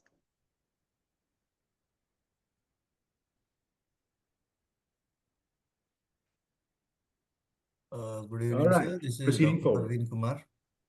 Yes, Praveen. From MIT World Peace University. Sir, sometimes like there are people's professionals who have their professional or business accounts on social media, and these need to be kept public. So can you suggest some important points regarding that, which they can also take care? All right. Okay. So if you talk about certain companies' professional or social media accounts, there is not an individual who's actually taking care of. There should be a team of professionals who actually take care of. You need to follow certain best practices, like masking your information. You would not want to show the complete company details. Certain details like GST, TAN numbers should only be visible to individuals whom you think that you would want to show. And I think those do not have a place on social media. Thirdly, what exactly that you would want to show for your organization. If you would want to show your individuals over there, because social media is a place which helps us easily identify people who are there. So let's suppose you are owning a company and you are running your own individual company, and you're also managing your social media account. Whether you would want to show your pictures as well as your employee's picture in there, that is one thing that you would want to think of. Secondly, no personal information should be visible over there. It is, think of it as this: your company is an identity in separate. Think of it as a separate person. Whether you would want to show your personal information or you would just want to show your company events, like for example, you went for a client meet, or you went for a social, whether you went for a CSR event where you planted 1,000 trees. Do you want to show just one person information, or do you want to show everyone who participated in that particular picture? So keeping your personal identity separate as well as keeping your company identity separate should be your main goal in there. And as I said, no personal information's in there. Thank you, sir. You're Sir, I would welcome. like to ask one question. Yes, How ma'am. about old people who are not much aware of this digital transformations? Right, right. That's a very good question. Let me give you an example, even for my parents as well. I recommend them do not have any social media accounts. And uh, a very common example that our parents would actually receive, they receive a lot of text messages even from unknown acquaintances like your neighbors, your family members, your cousins. Ask them not to click on any link which they do not think is being sent from which is being sent from their known which is from an unknown person. First of all, what if people send them links for good songs and I'm sorry, was that a question? Okay. Yes. So ask them not to click on any link that is being sent. People send link from Facebook, people send link from Instagram, people send link from for any of the videos that they saw online, and they would want to share some cute baby photographs or cute dog photographs, anything like that. Ask them not to share any information. And a very common I would say threat as well as fake accounts that actually pop up and they target senior citizens is very common. uh, People receive a lot of calls that they are calling from banks, and their debit card or account has actually been blocked. And if they do not share their information at that very moment, they are going to block the payments, and senior citizens who have their pensions coming in, they would not be able to receive their pensions. Or another point of thing is that they are calling from police station and they have a complaint that got registered in their name, and they would want to divulge their personal information in there. That is a serious red flag, and nobody would ever call a senior citizen or your parents. And if they are threatening you on the phone, 100%, not even 99% of the time, 100% that call is a fake call. Secondly, if you receive a call on WhatsApp, I can vouch for it that not even 100, that is 200% a fake call, because WhatsApp uses encryption and you cannot record that call. You cannot trace that call. Not, I would say, individuals like us, but the government cybersecurity team can certainly do that. But nevertheless, if you receive any calls like this where people are threatening you or people are asking you for your personal information, please ask your parents again. Stop, think, and then connect to them. And if they say that they're calling from bank, or if they say that they're calling from police station, just ask them to calm down. Tell them that you can go to the bank, and then you can verify this information. Tell them, you can straight away tell this to the person that I do not trust you with the information that you're sharing, and I would certainly would want to verify this information from the bank. If you would want to block the account, go ahead and block it. They cannot just take out the funds, right? Nobody can take out your funds. At the max, what could happen? They could block your account. But trust me, that is just a threat. That is not a credible information. So hope it answers your query. Yes, sir. Thank you so much. All There's right. another problem with the delivery boys also. Yes, that's a big problem because there was a scenario. I was speaking to one of the exec who was actually working with one of the delivery organizations. Earlier, we never used to have OTP while delivering a package. That was because anybody at your home or any person who could be faking your account could actually go ahead and collect your parcel at your home, and he could actually vanish with that package. And even the delivery boys were actually doing this. They tell that they have delivered the package, but in reality they did not. So that is why the concept of OTP actually came in. But since there is so many OTPs that are flooded in the market, people are quite reluctant. Like even elders as well, they think that if they are sharing an OTP, that could be an OTP from their bank, but the message would actually read where exactly the OTP is coming from. But nevertheless, they were actually designing a solution that they could generate an OTP in the app rather than sending an SMS. So that is something that the delivery apps are also working on, and there could be some different rollout that you could see in the coming future as well. Thank you so much, sir. All right, you're welcome, ma'am.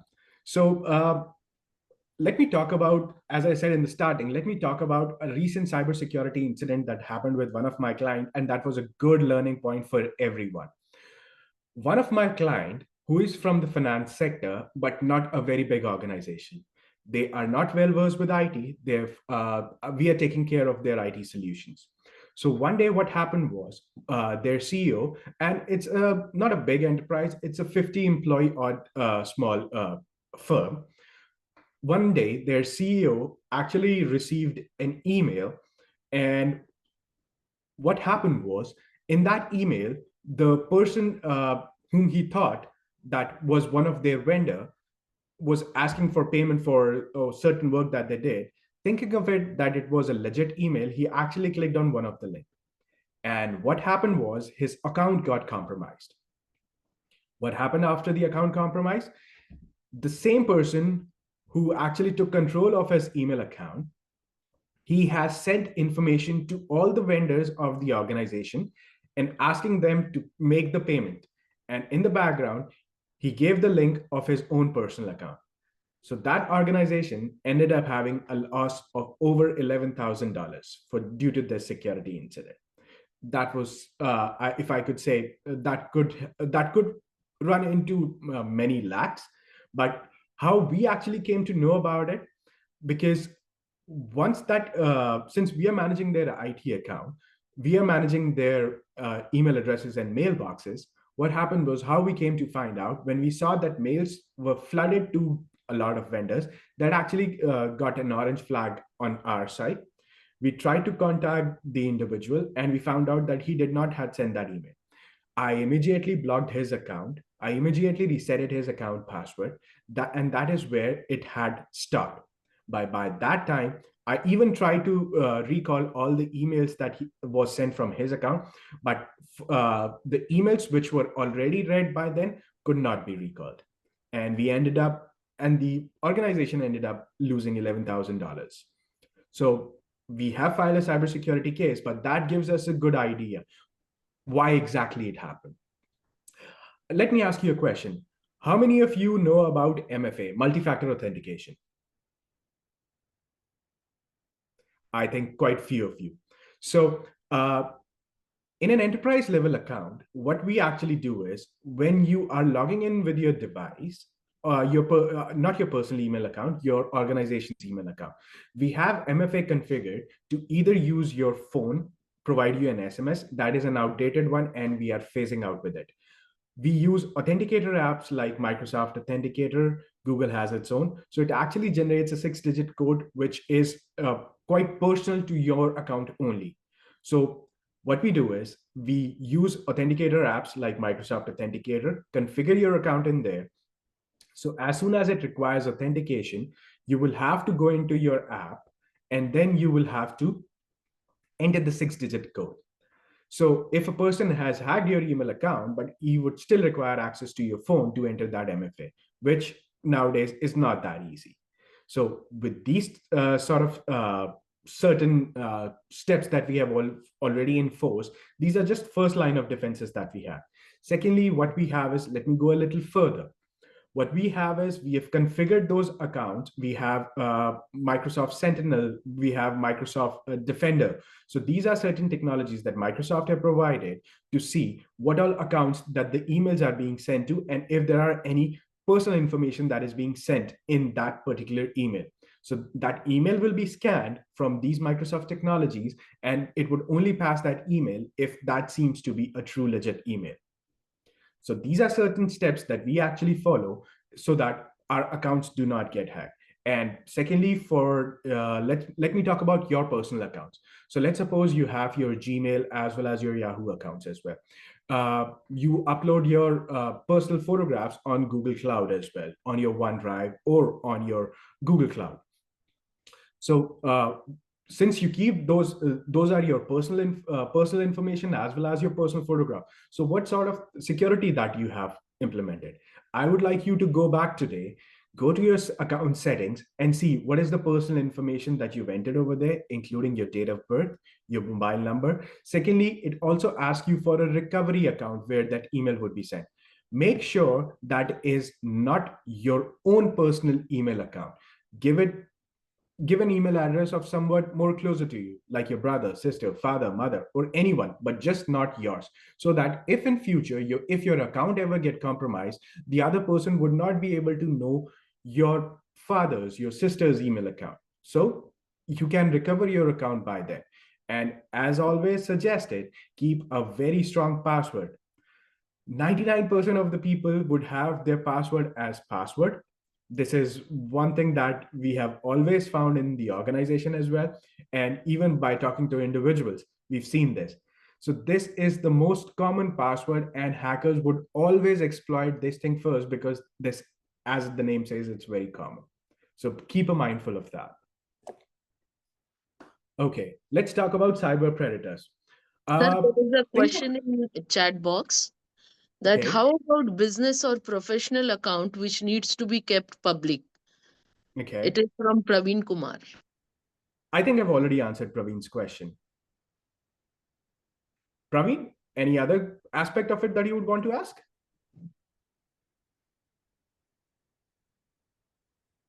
I think you can carry on. Sir. Okay, so let's talk about cyber predators. Who are these people, or cyber stalkers, if we could say? Uh, we have seen this to be very common with the accounts that get compromised are mostly of girls, but it happens with men as well. Think of it in this way: a person who's trying to stalk you online because you've posted it online, you do not know that person, you have never met that person in personally, so you would not know who that person is. But there could be a person who is stalking on your photographs. How? Because you've kept your profile as public. How? Because even if you've kept your profile as private, and he is one of the acquaintance of your friend who is added in your friend list, and he has that person's password. So people are trying to stalk to other person's images. And trust me, there are a lot of AI softwares today that can actually play around with your photographs. So if you have any personal photographs, and if you want to show it online, that's totally your personal choice. But the consequences that it has is totally upon you. For men, this could be some of your holiday photographs, your spouse's photographs that you put online, your children's photograph. A lot of people actually morph those photographs, and they would try to, I would say, bully you in that particular picture. There has been a growing trend, and that is very unsettling today, that teenagers, even school going children, are being stalked online for their photographs, and they are threatened in a way that this could have consequences, that they will reach out to their parents, tell them about their trips. So be very mindful, and first of all, share that with your family. First of all, Keep if you second, yeah. can you please mute your microphone? Dr. Ashraf, can you please mute your mic?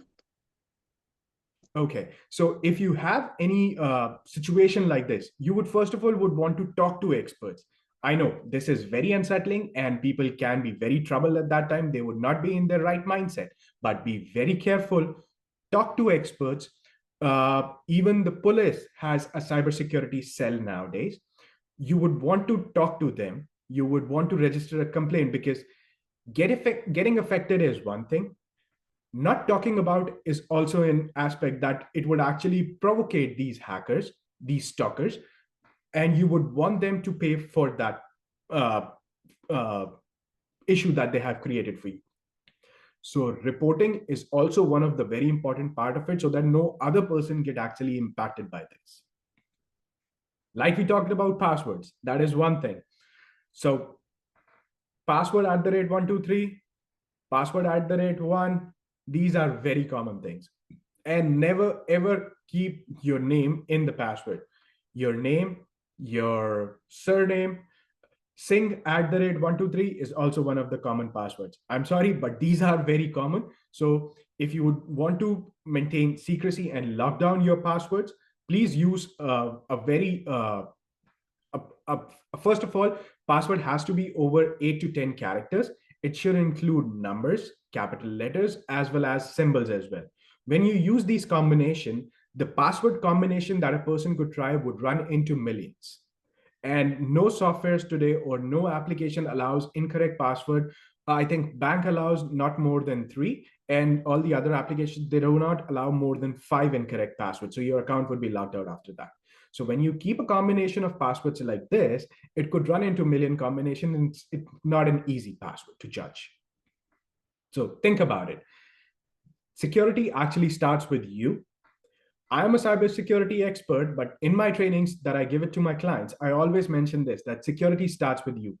Your personal identity is only for yours to keep, not for everyone over the internet. And it is very easy for people to actually go ahead and hack your accounts, to judge your accounts, to gain your personal information if they know a little bit about you. How? Like your date of birth. How? Like your account information. Please do not share it with anyone.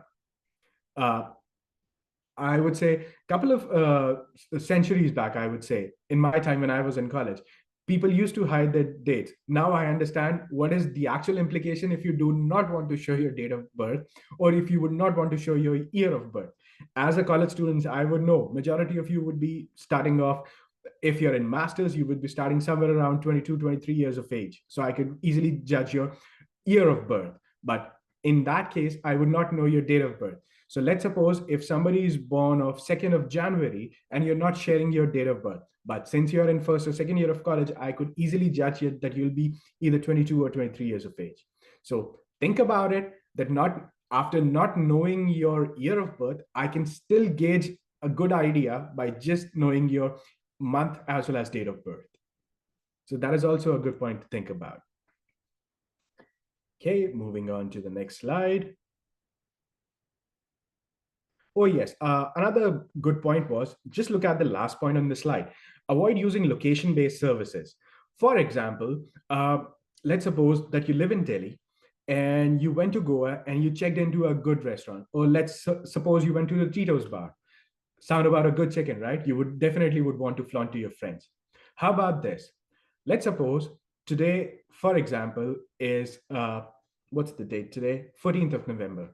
So let's suppose on 14th of November, you gave a check-in that you went into Tito's bar at 9 p.m.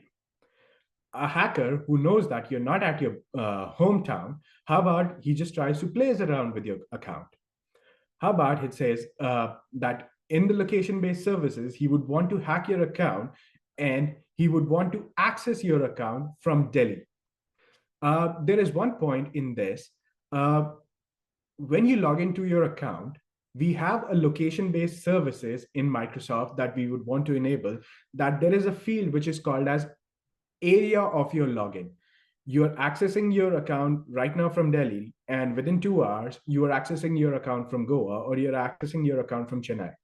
So How is it possible that within 2 hours you're accessing your account from Chennai when it's impossible that you would even have to take a flight, land over there, get a cell reception, and then you would try to access, which is not possible in 2 hours.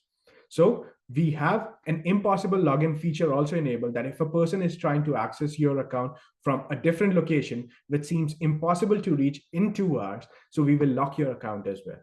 So this is one of the good practices that we also follow to see where exactly is the person logging from.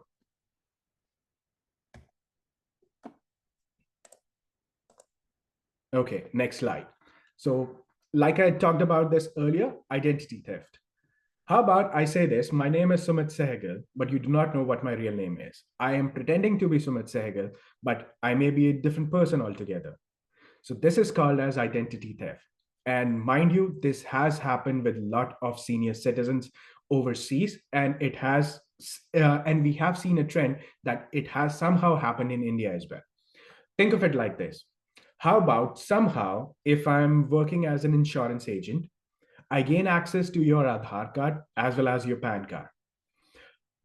How easy it would be for me to gain your banking information. Let's suppose I talk about senior citizens as an example because a lot of senior citizens who have worked through 30, 40 years of their service and they are due to receive a good amount from their insurance, from their offices. So they will have a hefty amount, let's say that run into crore. How about I gain your Aadhaar card as well as your PAN card, and I changed I somehow change your mobile number to my mobile number. How easy it would be for me to raise a claim and get all that money transferred. In the system, I have seen this personally for an insurance claim, for example. Once I've done this identity theft, what I will do is I'll submit a claim to the insurer, or I will submit a claim to your office stating that I, Sumit Sehgal, would like to withdraw all my funds from the account, which could run into crores. Office thinking that you've already provided your Aadhaar, you've already provided your mobile number, you've already provided your PAN card details, is the genuine person. They do their KYC online. They found that, yeah, this is being raised by Sumit Sehgal. So they disperse the amount. Trust me, this has happened and people do get fraud with the identity. So this was a monetary aspect of it that I've just told you about. How about this? If there is no money involved, but there is personal vengeance. Think of it. A person who was once your old friend actually had some grudges with you and you don't know about it. Or even if you know about it, you are not in contact with that person for the last 6 months. What that person did, he knew you so well that he knew your date of birth, he knew your personal questions, he knew that you have a dog and you kept his name as Buzo, and that is your security question on your Facebook or Instagram account. That person went into forgot password of your Instagram account, change your account password because he knew the answer of your security question, and he start messaging your friends or he start abusing your friends.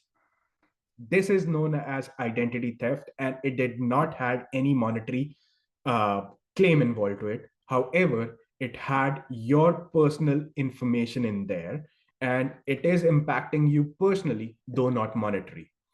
So people would know that, for example, he hacked my Instagram account and he started messaging my friends, my cousins, my family members, and he started abusing them.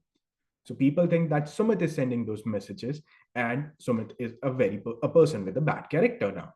So how will you be able to tell those person that that was not you? How will you make sure that the people would believe that? So these are cases which involves cybersecurity and as well as identity theft. You would have to be very mindful that what all information you share, even with your friends as well. I know it is very much difficult that your friends would not know your personal information, but one important thing that you can always do is start changing your passwords. And that too, you do that periodically, let's say 3 months, or if 3 months is not suitable for you, let's do it every 6 months and keep it very different from what it was last time. And if you ever feel like that a person is stalking you online, or if you feel that you might be getting, might your identity is getting stolen, So start changing your security questions as well. And do not keep, please be mindful, do not keep all your passwords as the same password for all your account. Let's suppose your work account, your bank accounts, your social media profiles. Do not keep all your passwords the same, because if you get compromised on one, there is a highly likely chance that you will get compromised on the other accounts as well. Any questions till now?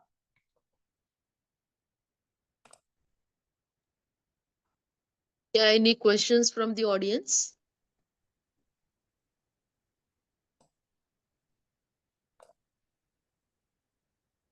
Thank you, Shubhra ma'am, for your words.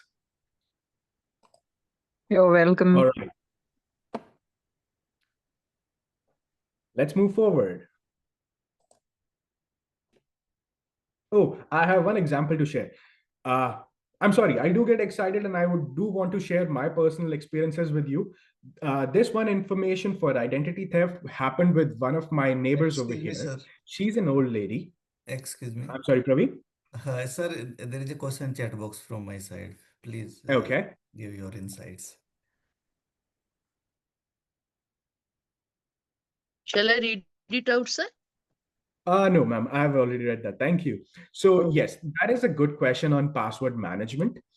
Uh, I know it is very impossible for you to actually remember all those passwords if you change your passwords for all the accounts that you keep. There are a couple of softwares, and for an enterprise level, what we use, I'll tell you about that because that has a subscription along with it.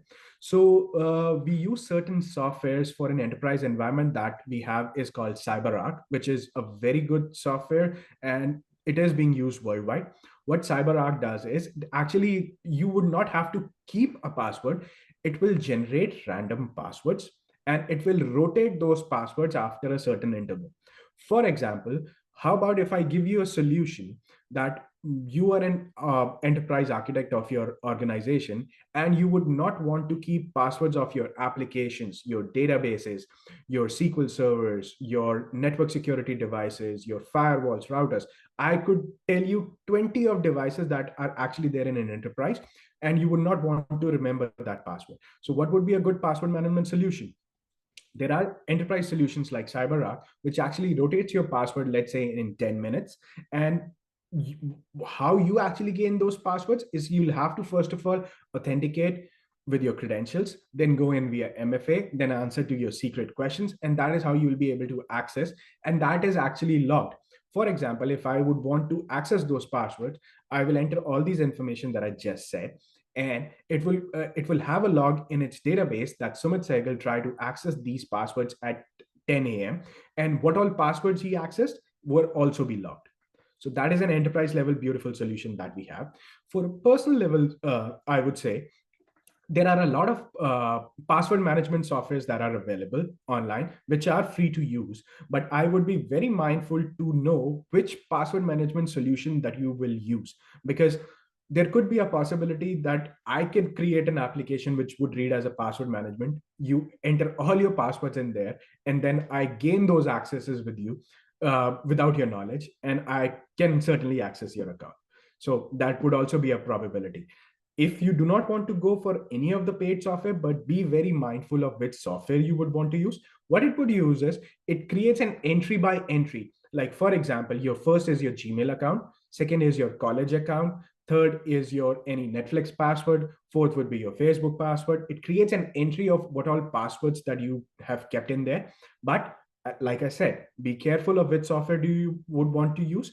And if it's a free or a paid subscription software, you can certainly use those as a password manager. Hope it answers your query. Sorry, sir, I can interrupt you. Yep, go ahead. Okay, sir. Sir, I am Pankaj Kumar Vashne from IITM Janakpuri. I want to ask one question from your side. Mhm. How to use the cyber security this password in our research? How to implement this in our research? How can write a In research your paper in this topic? okay. Can we use the mathematical model for in cyber security or in our research paper? Okay, so let me try to answer it based upon my understanding.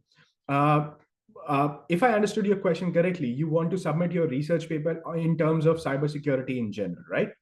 We can use the these mechanism that you already explained. Okay. So yes, so what you can do in these research paper is you can first of all try to gain information of how many people usually get impacted region by region. By region, I meant in Asia Pacific, Europe, North American continent. So you can publish a paper understanding first of all how many people are daily impacted about it. What is the monetary and the cost impact of it? Let's take an enterprise example of an enterprise which is running 10,000 odd servers. If they get compromised or if one of their account get compromised, what is the cost that they would actually have to pay? That is one thing. Secondly, what is a ransomware? Good that you brought this point. I'll explain ransomware in the upcoming slide. uh, Once there is a cost impact, like how much ransom you actually paid to the hacker, that is one thing. What exact business you actually lost is another thing. So let's suppose you are building a nuclear power plant and your accounts got compromised and you had to pay so much of ransom to an XYZ hacker. But in the end, you were supposed to develop that nuclear plant, which was supposed to give electricity to certain area by, let's say, January of 2026. But due to being hacked, you have to stop all your work, make sure your systems are refreshed again, make sure that your security is back in business. Your project, which got delayed by another quarter, now you had to start in April. So think of it in these aspects as well. You can very well design your research paper depending upon what exactly is the direction that you would want to flow. You can do cybersecurity in education. You can do cybersecurity in enterprise level solutions. You can do cybersecurity for adults as well. So depending upon your requirement, cybersecurity is a big, huge field. It's not a small thing anymore. Everyone is talking about it for an enterprise, even in personal life as well. So where do you want to target? Because if you target social media in particularly, you will have a lot of information in that, and identity theft is one of the big topic. You can actually take that as well. Can we design the mathematical model for uh, preventing the theft? For I wouldn't say mathematical logic for preventing that. What I have in mind is you can design a mathematical logic of how to encrypt your passwords. That is Yes, one thing yes. that you can design. How to encrypt and how to decrypt that passwords. So as we all know, passwords are stored in a hash synchronized way by any of the application that is actually that you're using. For example, if you talk about Facebook, I'm giving you an example that it might or it might not. MD5 and SHA, if you would want to think, do Google about it, you can see MD5 and SHA as the encryption models, which is being used as they encrypt your password. Let's suppose your password is 8-character long, but for example, if you've seen in some of the applications, you enter 8-character, like in banking as well, you'll notice this very commonly. You enter your password, which is 8-character long, but as soon as you hit enter, it adds 5-character on the back of it, and that is how it proceeds. So it encrypted your account password, which was 8-character long, but added 5 bits to it and encrypted your entire password to it. So in the background, it has some encryption logic that is going on, and it would not be disclosed to anyone because then it would be easy to decrypt as well. So you can talk about a model which actually synchronizes or which actually hashes and encrypts your password. Thank you so much, sir. Thank you. You're welcome. So there's a Okay. question in chat box. All right. Thank you, ma'am. Please suggest on passwords management. Nowadays, so many passwords we need to create, difficult to memorize, and sometimes people start using same password. Okay. I have just answered this question for Pankaj, ma'am. Sorry, for Praveen. Okay. Okay, All right. you it's Sure. Thank you. So moving forward to fraud and phishing. So what is phishing, first of all? Like you see, how about you went for a trip somewhere on the beach and you would want to do some fishing. What you'll do is you'll take a bow and you'll reel your fish in, right? That is how fishing actually works. But what about in cybersecurity? So phishing is a concept that people actually use, like we talked about for senior citizens in the start, that they receive a call and somebody said that they're calling from their insurance or they're calling from their bank, and this is your account number, this is your name, and they would ask you certain information in terms of authentication, but whether they're actually trying to gather that information for themselves, and at the end they will want to hack your account.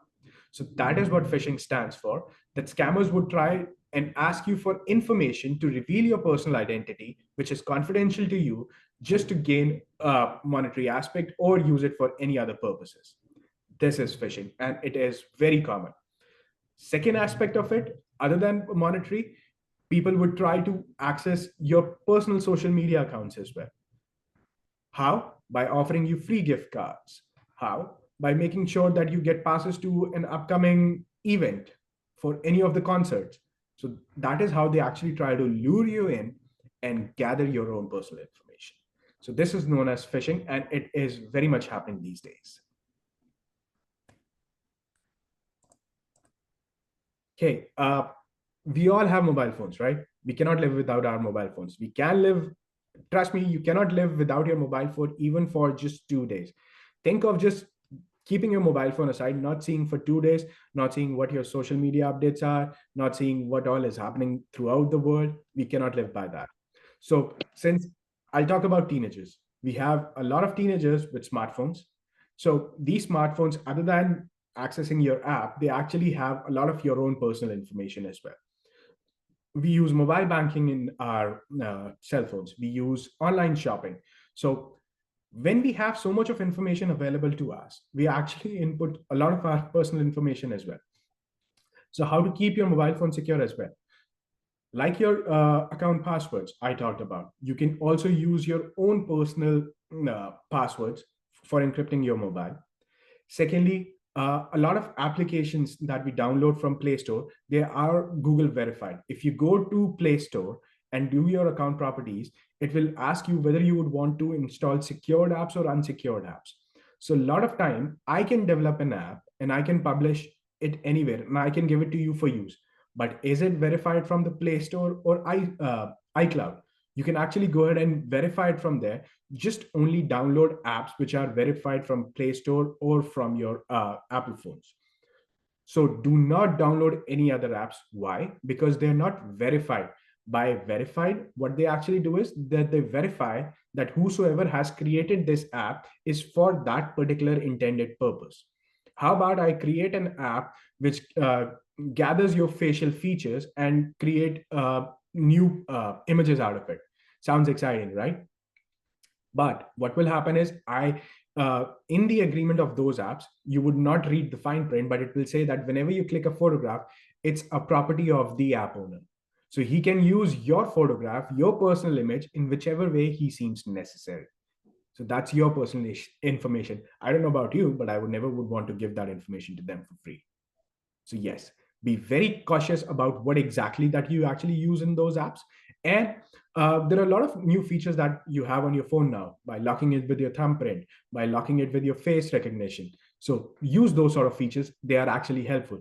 Even if you've kept your phone in your college, you left it by mistake on your desk, nobody would then be able to access your phone to use it for any of the illicit purpose that they could think of. So use these security features. Okay, so certain messages, and one second. Okay, there is a term in cybersecurity which is termed as risk. What is the risk if your account gets compromised? What is the risk if you share this data to, I would say, another vendor or your competitor? So what is the risk? We actually have to analyze a risk. If our account gets compromised, what is the risk that could happen? So think of it with yourself. If your account gets compromised, what is the risk that you have? You have a risk of losing your account details, your bank balance, your personal information. So whenever you share that information, just think of this word, risk. What is the risk if you share this information? When we stop, think, and connect, we think of the risk of sharing that personal data with an adversary. So whether that would be helpful for me or the other person, that you would have to think for yourself. And that would make you pause and realize that whether I should be doing it or not. Okay, so every risk has an associated consequence to it. So if your account gets compromised, you lose your personal information. If it's your work account, you might lose out a good project delivery, which could actually impact your personal, I would say, image in the office, as well as it would look back on your career as well. And it might give a good boost to someone else. So think about it. Every risk has its own consequences. Okay, so this is a basic information of what actually hackers do with your accounts. Like I gave an example at the start, when your social media account gets hacked, or if a person creates a new profile with your photograph and with your personal information, and he sends friend requests to your friends, then what happens? He sends them a message that I am stuck at so information, and I'm stuck in Goa. I do not have money. My account got robbed. My wallet was robbed. And please send me money so that I can take out the money and get back home. So they will try to create a sense of urgency so that you are actually fished. Remember the example? Fished into that particular situation so that your information is shared with them, or you send them money and you are lured with that particular scenario that they have tried to create. So what do you need to do? Stop, think, and then connect with the person. If you think that this is the same person, why not try to give them a phone call? If they are not reachable, if you know about their parents or if you know about their loved ones, give them a call and try to understand that if he or she is in the correct situation or not. So these are certain things that you could think of at that particular moment before just straight away trying to jump in and trying to send them money. All right. Most of you would not know this. Look at this item, personal data. You wouldn't think of it that what happens if I click on this ad, or what happens if I fill a survey, which a lot of companies ask. If you go on YouTube, a lot of people, a lot of companies will give you surveys to fill. That's a free information for them. You think that, oh, okay, that's okay. They're using my information, so that's okay. I don't have any impact to it. But think of it again. These information, do you first of all know why exactly WhatsApp got sold for $31 billion? When it is not generating any revenue? What information does it has that is worth $31 billion to Mark Zuckerberg? Why? Because it has all the information of so many users, though it's not selling that information, but it has a database of so many users. Why do apps start, not WhatsApp, but why do other apps start to sell you ads? Because they can target those ads. You would have seen on YouTube give you a lot of ads. These ads are actually helpful for those products that the end customer would try to sell. For example, I'm selling an LG microwave. I see that you're looking at a lot of YouTube videos of how these microwave works. It would be very easy for me to give you an ad for an LG microwave, depending upon what feature you were actually trying to look online. So these private information, they actually do monetize, not for us, but for these big companies. You can give your ad. For example, you're a service provider. For example, if you're providing a service of, for example, a pest control. How about if I'm looking at Googling online, what are the pest control services near me? And I straight of all get suggestions, first three. How did that happen? They actually go by the suggestions of what your scrolling history was. And Google gets actually paid whether you opted for that service or not. Just by clicking on that link, Google gets paid. Interesting? Yes, it is.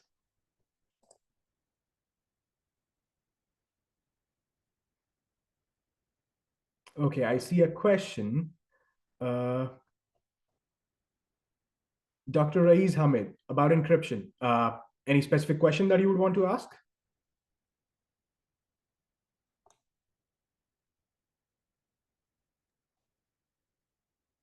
Okay, taking that as a no, proceeding forward.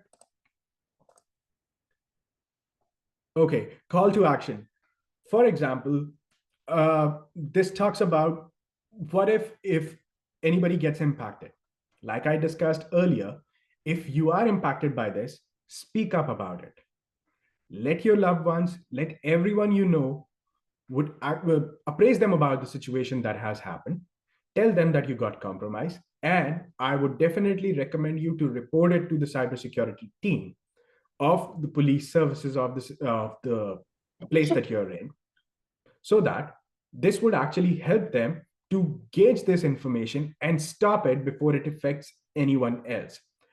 This could have a large scale impact on many people if you do not come up and explain that situation, but it would be very well recommended to go and explain that situation. It really helps. Education. So, since we talked about this topic today, this is very much in the need of the hour for not just for us, not just for professionals, but for everyone.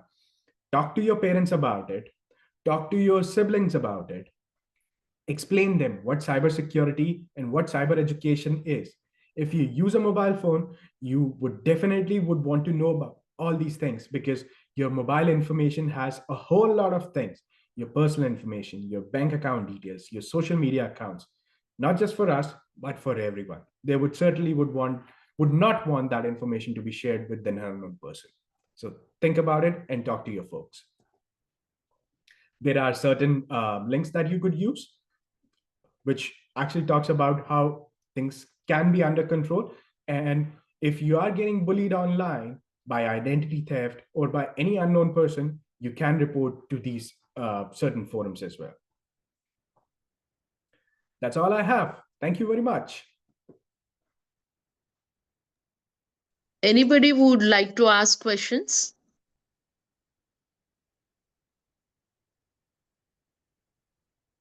Shall I conclude the session, sir?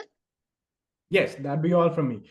And before I go, thank you so much, ma'am. Thank you so much to all my faculty members whom I got a chance to talk to and see you all today. It was very nice. Thank you, Sumit. It's nice. Nilesh Dokania here. Yes, Nilesh sir. Good to see you. It's very good. And I am very happy to say, Sumit sir, it's really good. Really, I enjoyed, and the concept, got the concept, latest concept, whatever you shared. Thank you. Thank you so much, sir. Hi, Sumit. This is Dr. Maninder Kaur, Director, Guru Nanak Institute of Management this side. I'm Hello, really ma'am. proud to see your face as an alumni on this FDP program, because you people have been passed out so long and now you have reached so heights. And that's good that now we are able to call you up and apprise about the new things which are coming up into the market. And really the well taken topic was there. And obviously you have touched the practical life. So I think this is very much required and obviously wonderful session, no doubt in that. And I will hope that we will stay connected. And as alumnus also, you will be a great asset to Guru Nanak Institute of Management in the further sessions also. So Sure, have a ma'am. good Thank you day. so Give my much. It was regards to really your nice to see you family. all. Yeah, give my Thank you. regards to your family. And I can Thank understand the you. difference of the time, but still you Yes. have been here and coordinating with us. Thanks a lot and see you soon. Take care and all the Thank best. Thank you so much, ma'am. One last comment for my fellow colleagues over here. I was sitting on the same benches that you are right now. It was just approximately 20 years back. I was a part of the institute in the year 2006 to 2009. I Okay. had very good memories of my college, and hopefully you all will. Just try to talk to people who are in the industry so that you would gain what sort of knowledge and what sort of field that you would want to go. Not in Yeah. cybersecurity, maybe in development, maybe in anything that you would want to do. But as Thank an you. alma mater, I would definitely would want to suggest you that go ahead and talk to people what exactly is the industry requiring right now, and you can get prepared based upon that. Thank you That's very very much. nice words. We will definitely convey your all sentences to our students and your regards and convey your blessings to them and the guidance which you are providing to the TPO.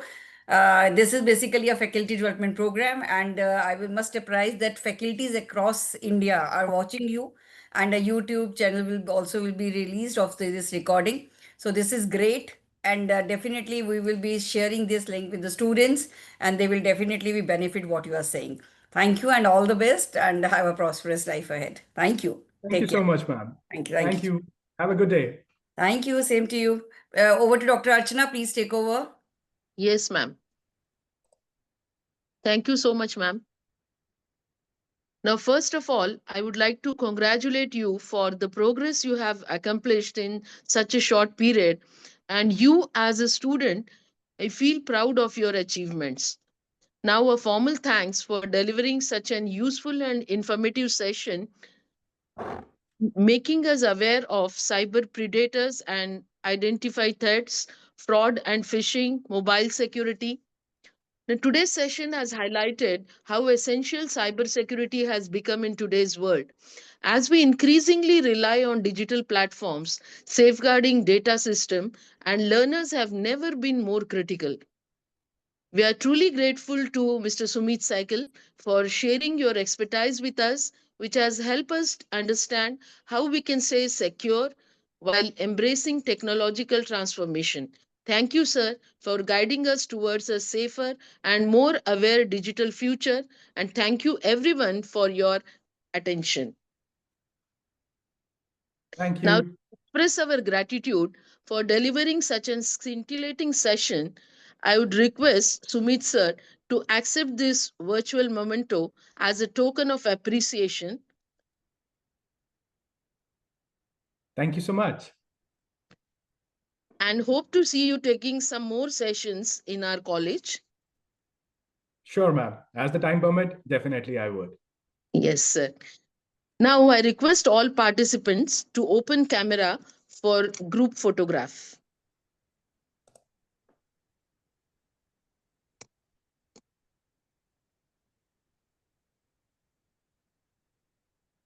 Please share that photograph with me as well, ma'am. I would definitely would want to keep that as a memento. Okay, sir, definitely.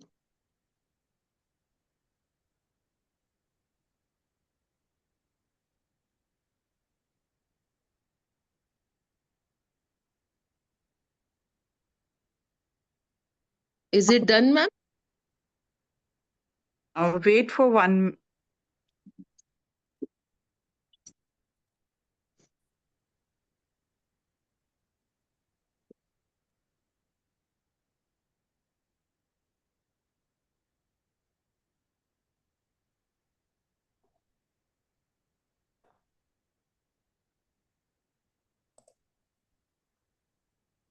I think it's done. It's done. It's done. Now, Yes. Yes. see you all tomorrow, not at 6 p.m., but at 2 p.m. Good night, all of you. Good night, ma'am. Good night, ma'am. Good night.